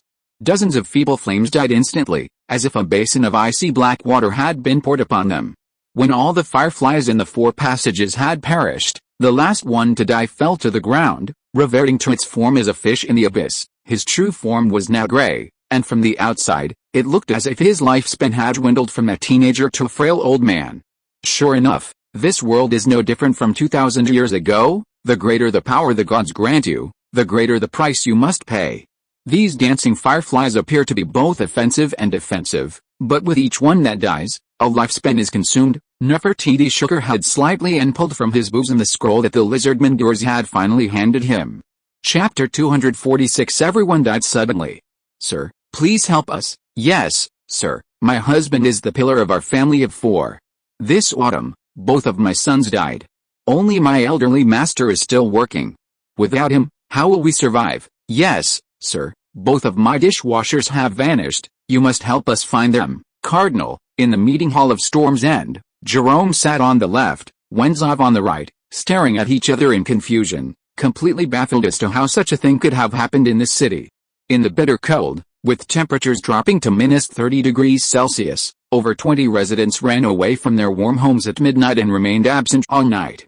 Even more outrageous, Katyal led the winged guards in a city-wide search, but couldn't find a single person. After interrogating most of the residents who noticed something unusual last night, only the Viking princess Marindin said she had fallen into a coma at some point. The next morning, the East Continent merchants from the Izumo Trading Company were found missing. Jerome, of course, was unaware that the king master who had nearly killed him and Lawrence 2 months earlier was from the Izumo Trading Company. Therefore, even if the Izumo Trading Company, as large as it was, chose to return in this cold winter, they wouldn't choose to take over 30 Viking civilians with them. The question now posed to them was, over 20 living people, nowhere to be found alive, nowhere to be found dead. Where had they gone? Have you noticed any unusual behavior from your lost relatives in recent years, like leaving in the middle of the night or communicating excessively with shady figures? As a member of the Holy Archbishop's faith, Jerome naturally knew that the Holy Archbishop's greatest enemy at this moment was the hidden Zoroastrianism. In the English Isles, the Zoroastrianism was rampant. Most of the ordinary farmers who disappeared after leaving in the middle of the night had participated in secret Zoroastrian gatherings and were executed at the fire temple for violating regulations or arguing over the spoils. But, after all, this was prosperous and civilized England. Did the Zoroastrian Church choose to establish a Firelink shrine in a cold, Viking-ruled peninsula? Jerome harbored considerable doubts about this question. Meanwhile, Wenzhov, sitting across from them, secretly glanced at Sophie, who sat at their feet, clutching a fur toy. Before Loki left, he was the only one in Storm's End who knew that a 2,000-year-old demon still resided within Sophie. Combined with the girl's recent unexplained absences from school and nights out, the old steward instinctively concluded that the mysterious disappearances must be linked to this girl and the demon within her. For a Viking, murder wasn't considered a moral offense. If a 5-year-old child could take up arms and defend their village, Many Viking parents would even set up 2 tables to celebrate their child as the reincarnation of a god. But to silently and unknowingly dissolve over 20 residents of Storm's End in one night was a feat far beyond the reach of a single child. Although the old butler desperately wanted to grab Sophie's hand and demand an explanation, he was still conscious of Loki's last words. No matter what Sophie has done, please, don't provoke the demon within her. Well, the village chief's promised return date was only a few days away, so when he returned, he'd better let him handle this mess. At Wenzhoff's feet, Sophie was still idly playing with her stuffed doll. The little girl had thought she'd be able to play comfortably with her friends after the exam, but she had never imagined she'd have to come to the meeting hall every morning to watch how to become a lord. It was even more boring than attending class. Especially after her father occupied this new castle. Little sister, do you regret killing these people? Looking back at Nefertiti within her consciousness, Sophie shook her head softly. My father once said, if we don't eliminate these dangers today, they will eventually eliminate us. Big sister, you've lived so long, you must have killed countless people. Have you ever felt regret? Nefertiti blinked, surprised to find that at 2,000 years old, she seemed to have long forgotten what regret felt like. But this was normal. Her biological father, Amenhotep III, had once told her that if she wanted to become an immortal pharaoh, she must forget this feeling. Otherwise, in her eternal life, it would not be time that would destroy her, but herself. Closing her eyes, she fell into a long memory. Initially, her pretext for killing was to survive. For the immortal Egyptian pharaohs, with their numerous wives and concubines, sires of hundreds of descendants were perfectly normal. From birth, the pharaoh's children faced a brutal struggle for survival. This battle included themselves, their enemies, and even their own mothers and their mothers. From the moment a baby began to remember, the first thing they had to think about was how to eliminate their own bloodline. This is what Earth truly looked like in 1300 BC. This was the life of the Egyptian pharaohs' families, and the families of the gods in the Greek pantheon. This was also how Nefertiti spent her childhood. After a period of bloody and brutal strife, the losers perished while the victors pursued immortality. Having slain enough of her relatives, she ascended to power and massacred foreigners. By this point, she barely remembered the number of lives she had lost. Once the foreigners in the city had been largely purged through her bloody suppression, Nefertiti's husband, Akhenaten, departed for battle. She did not follow him, not because she was tired of the slaughter, but because a kingdom so vast always needed a pharaoh to provide leadership. In her 20s, Nefertiti began slaughtering rebels, infiltrators, and conspiracy theorists within the city. Now Sophie asks her if she has any regrets. Honestly, she doesn't seem to have any. But the numbness and fatigue that emanates from her soul are real. Gazing into the pure eyes of the 5-year-old girl, she knew Sophie would inevitably follow this path again. Because Nefertiti had already seen that her father, the man named Loki Starlag, was a lord far more deranged than herself. At only 20, living in such a remote place, he had already begun to provoke these lizard bastards lurking in human society. His life was bound to be difficult. Chapter 247 Entering the Other World. Taking a deep breath of icy air, Loki once again stretched his newly grown legs. After drinking the golden potion, he had indeed grown new legs, just as he had imagined. Furthermore, a strange tattoo, resembling an ancient mural, appeared on his body. It depicted humanoids, hands raised high, worshipping the sky, and giant beasts scurrying across the vast land. However, he had not completely eliminated the traces of the blood creator from within him. Extending his right hand, he could still see the lines of product instructions written like a barcode. He longed to see if his blood could still create the blood mist illusion. However, he did not, for he had begun to sense the wrath of the blood creator. In his dreams, he often saw 3 gigantic heads gazing down at him from the sky.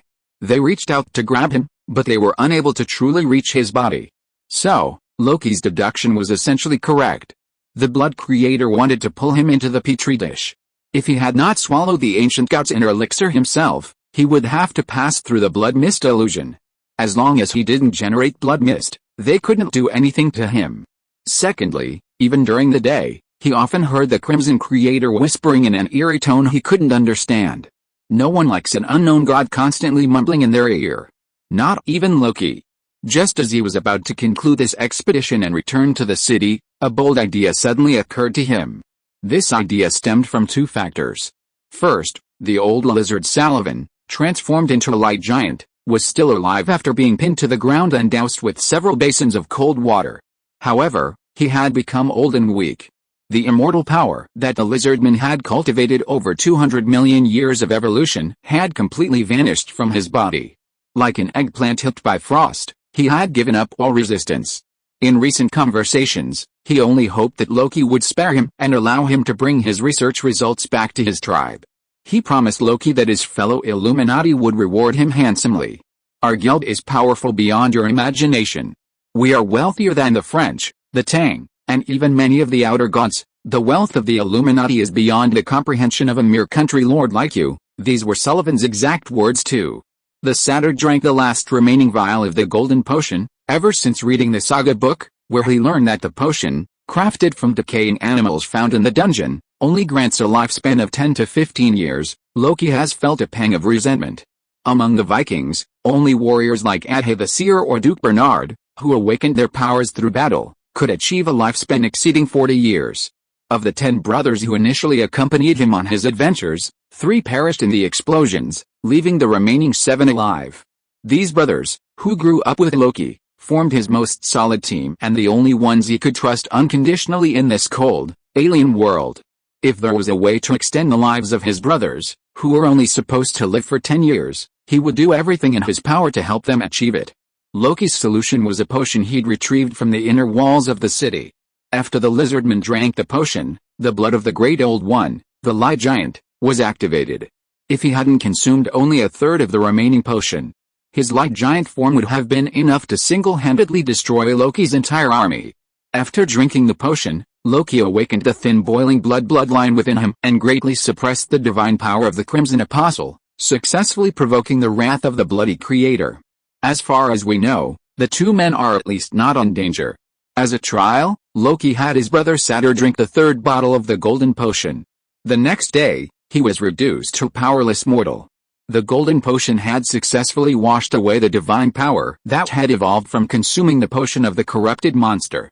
After a brief day's rest, the satyr regained his chosen powers after drinking the berserker potion crafted by the hunting party. In other words, the golden potion Sullivan called Water of the Gods truly possessed the power to cleanse and transform the body, not to mention the 4 western provinces that didn't participate in the battle. Speaking solely of Loki's side, in the 3 provinces of Riverdale, Dragon's Breath Plateau, and Frost Ridge, nearly 1,000 chosen had drunk the potion of corruption. If he wanted to save their lives and grant them even more pure power, he needed more of this golden potion. He needed to enter Jotunheim's afterworld. Loki knew this journey would inevitably involve risks, but from the moment he set sail for England, every step was risk-free. If he had sought safety, he might still be sitting in Frostwater Village. Duke Bernard's son-in-law had become a traitor to the Vikings. So, brother, have you taken my advice? Loki held a chain in his hand, the other end of which was fastened around Sullivan's neck. I'll open a rift in space and time for you to enter the other world. From now on, I'll open it every 2 days, allowing you to return. As long as you make it back successfully, I'll let you return to the Mid-Leggard, Sullivan replied. Indeed. So if I were you, from now on, I'd better pray day and night for my safe return, Loki said as he shouldered the huge bag and, without looking back, entered the wall compartment filled with chocolate, coffee, and other food.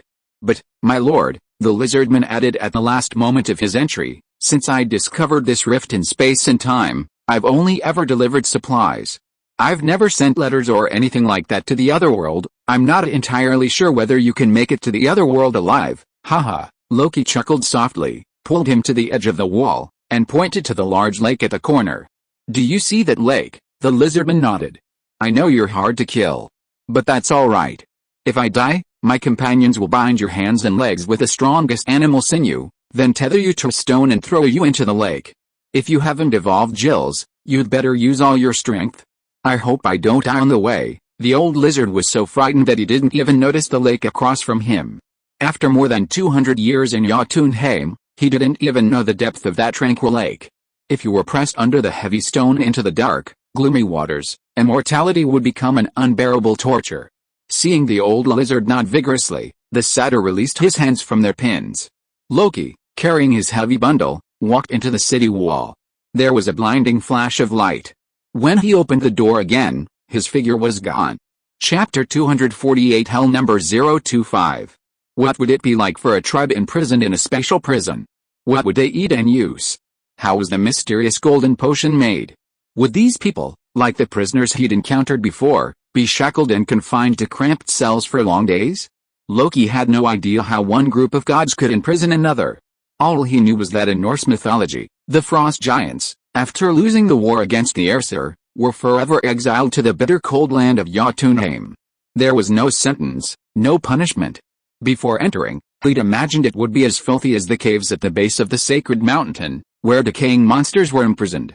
Or perhaps it would resemble the sci-fi films of his previous life, with towering ice coffins silently standing in the icy corridors, each containing a towering frozen giant. However, when the illusion faded and he truly stepped into the other world, he discovered it was a dreamlike perfection. This was a perfect castle, a castle that existed only in dreams. The golden sunset cast a dazzling golden glow. In the distance, a flock of unknown birds could be seen circling and playing on the lake. Below them, a siren lay on the rocks, her delicate voice singing a melodious melody. Beside her, colorful fish occasionally leaped from the surface of the water, shimmering mysteriously in the sunset. On the lakeside beach, several tall blue giants lay. They wore no shackles, nor were they restrained in any way. Instead, they gathered a few fruits from the golden-leaved tree nearby and waved excitedly behind them. Several smaller frost giants, slightly shorter in stature, ran out of the dense forest behind them. In their hands were the same head-sized chocolates that the lizardmen had traded. Everyone was in a happy mood, like a happy family on vacation on the beach in a previous life. Loki's first reaction was that the old lizard had played a trick, teleporting him to an extremely strange place. But the chocolate in the frost giant's hand was real. The lizardman's supplies, having evaded the obstacles, had indeed arrived in this dimension. Yet, everything before Loki felt a profound sense of unreality. A group of towering outer gods inhabited a dreamlike castle nestled between mountains and water. They had an inexhaustible supply of food, the company of alien races and creatures, the freedom to give birth to children, and lived happily amidst the beautiful scenery. This was called exile? This was clearly a superior vacation. Even more unreal was the lax supervision of the portal zone. Before entering, Loki had prepared himself for death. He had imagined the possibility of being besieged by this mob the moment he entered. At worst, he would be surrounded by a swarm of guards. Yet, he had already stood on the city wall for over 10 minutes. During that time, no one approached him to inquire about his presence. In the city, frost giants walked along the streets, greeting those around them.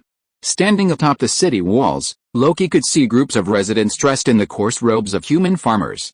Women carried baskets filled with vegetables harvested from the lakeside fields. Taller men carried hunted monsters on their shoulders and walked around sipping bottles of beverages.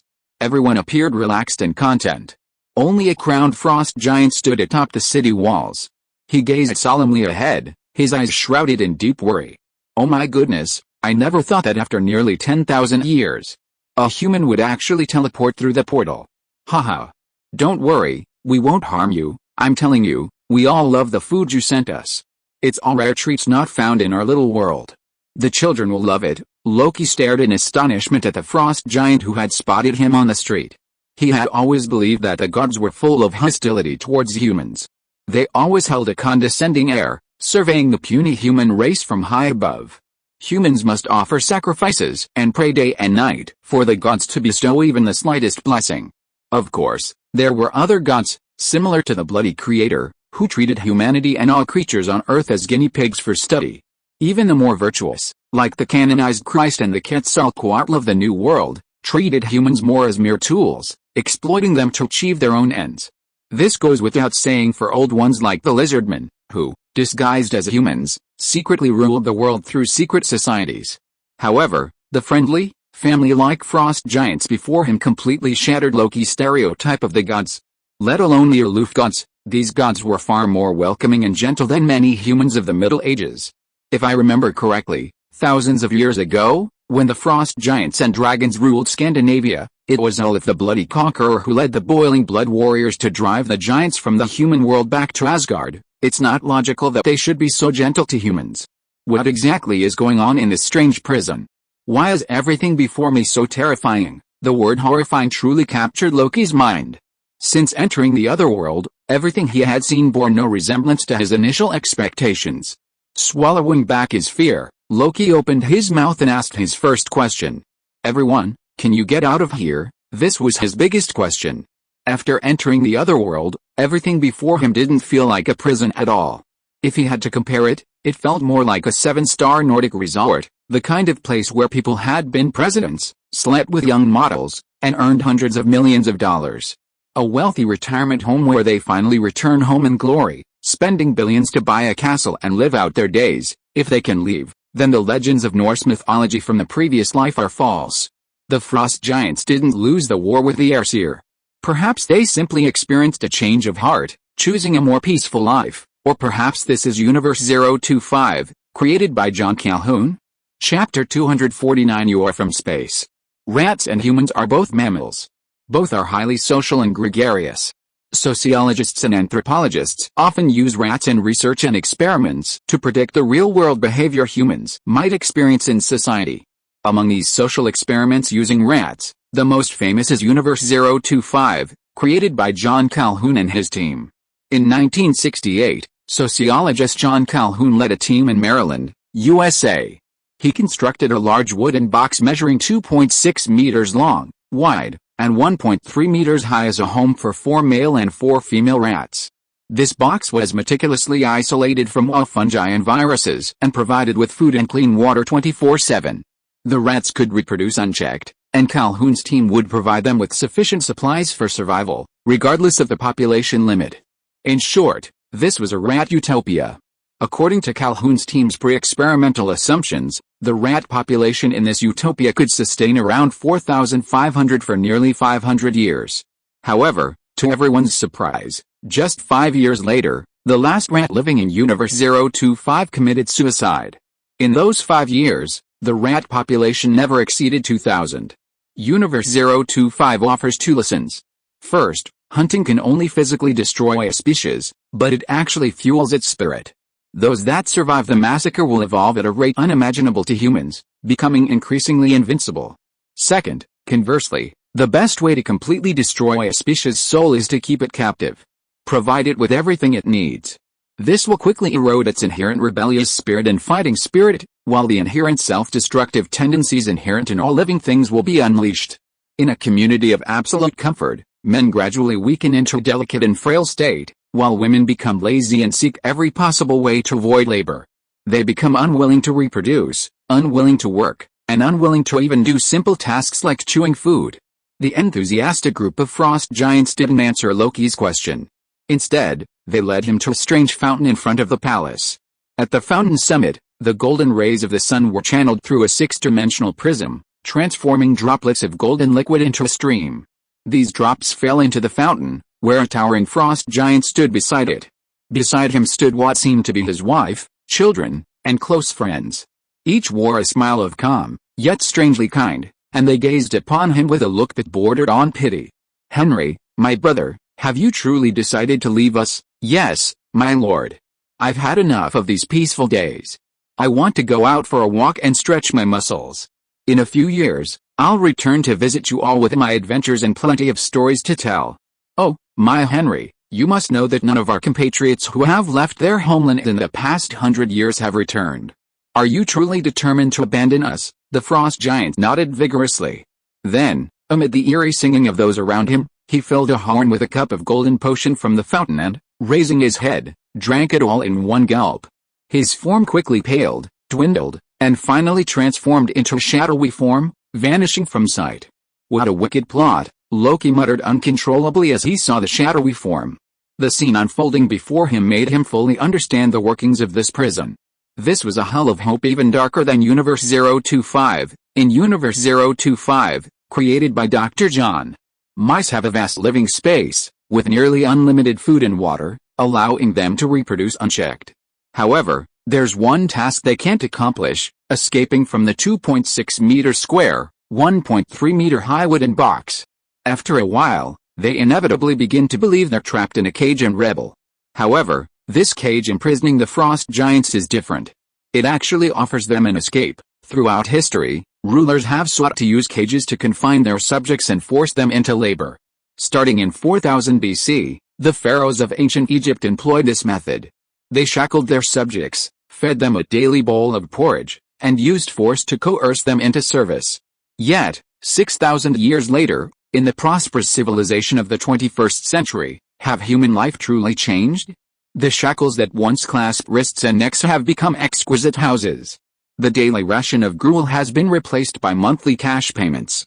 Slaves still perform their ancient labor, but in the 21st century, they have the added bonus of choice. I can freely choose where to buy my house. I can also freely choose what kind of gruel I want to eat with my cash. Simply having more choices will encourage slaves to support and love their masters, viewing the 996 workday as a blessing bestowed upon them by the capitalists. They cherish their work and their position, dedicating over 20 years of diligent study to a chance to be exploited more effectively. Then, they help their masters exploit their fellow slaves. This cycle repeats itself endlessly. The root of everything lies in the word choice. The most sinister prison in the world is the one that doesn't even look like a prison. Jotunheim, at this moment, is a hell capable of shattering a person's very hopes from the depths of their soul. The potion gushing from the golden fountain is the same golden potion the lizardman obtained from the portal. This potion can infinitely amplify the most delicate element of an individual's bloodline. The shape the frost giant transformed into after consuming the potion was exactly the mindless giant Loki had seen in the icy tunnels of Jotunheim. The Aesir had created a paradise of immense abundance and perfect living conditions, yet they had also created a loophole within this paradise specifically designed to allow the frost giants to suicide. They gave the frost giants the option to escape. This loophole was euphemistically called freedom. Upon closer inspection, it was a ruthlessly diabolical scheme. Having roamed the galaxies for millions of years, the Aesir must have known that the more they oppressed a formidable foe like the frost giants, the more they would strive to become stronger, ultimately rising up in rebellion.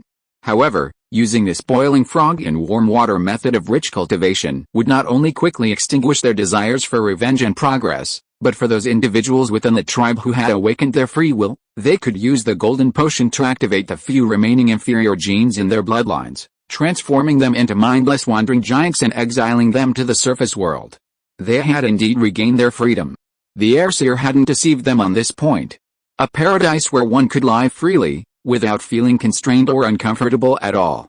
This was the most ingenious prison. Chapter 250 You Are From Space, 2.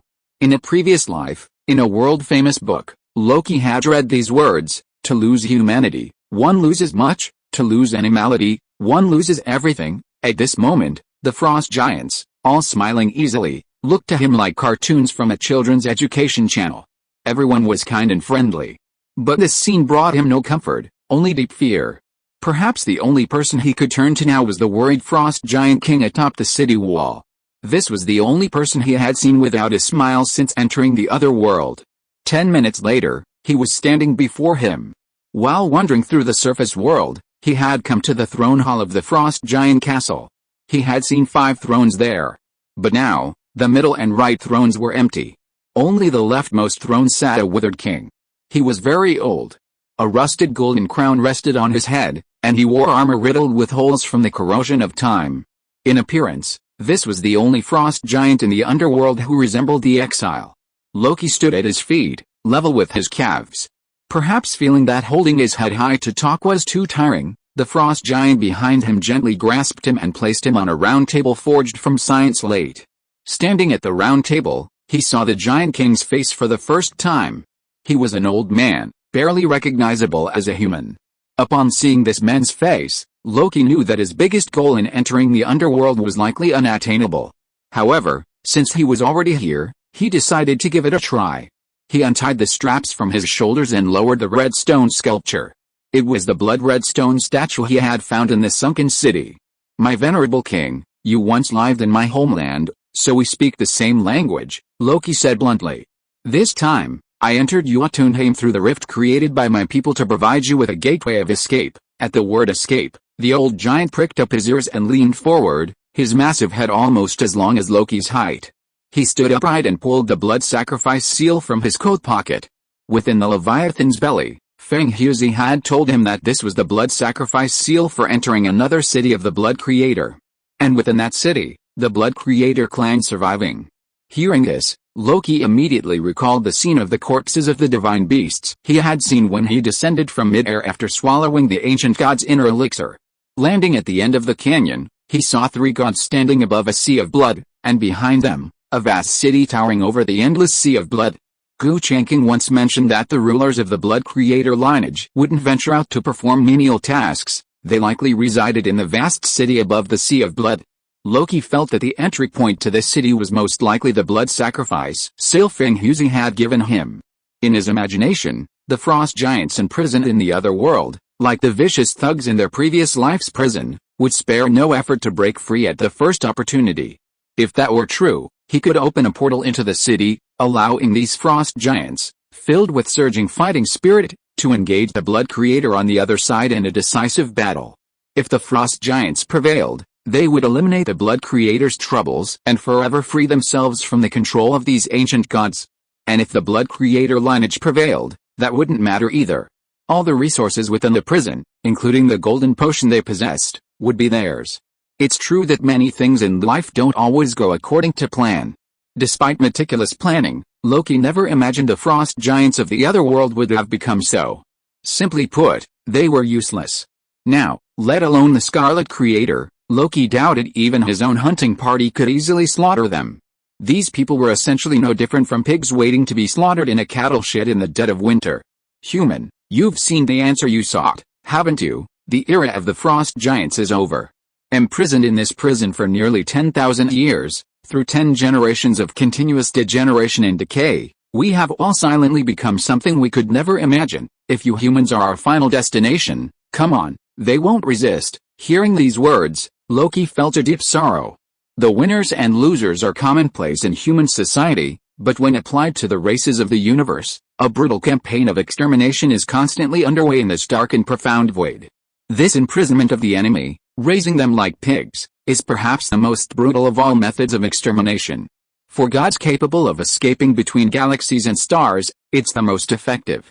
Human, you are one of the few intelligent individuals of your kind.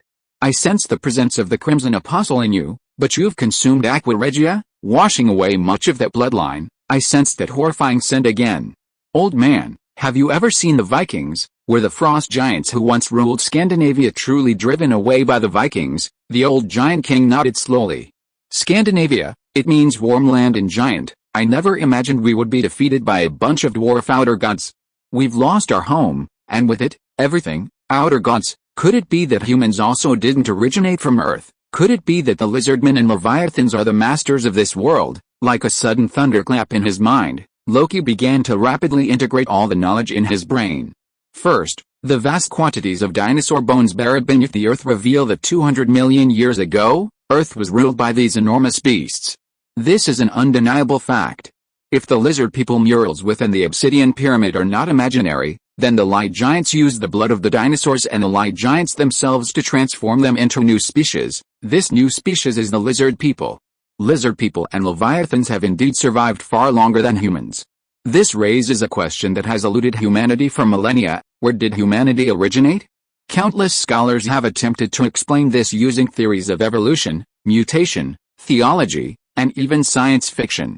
But today, in this throne room bathed in Western light, a giant who has survived long enough finally offers a personal answer. You came from outer space. Humans, also outer gods, were able to wipe out powerful gods and dragons from Earth. Our ancestors certainly didn't rely on gods to grant them power. They slaughtered the very gods who inhabited this very place.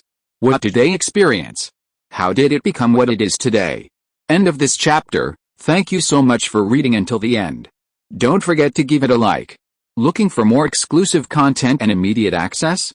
Subscribe to our Patreon. Remember, every like, subscription or donation encourages us to continue. Thank you all. See you in the next video.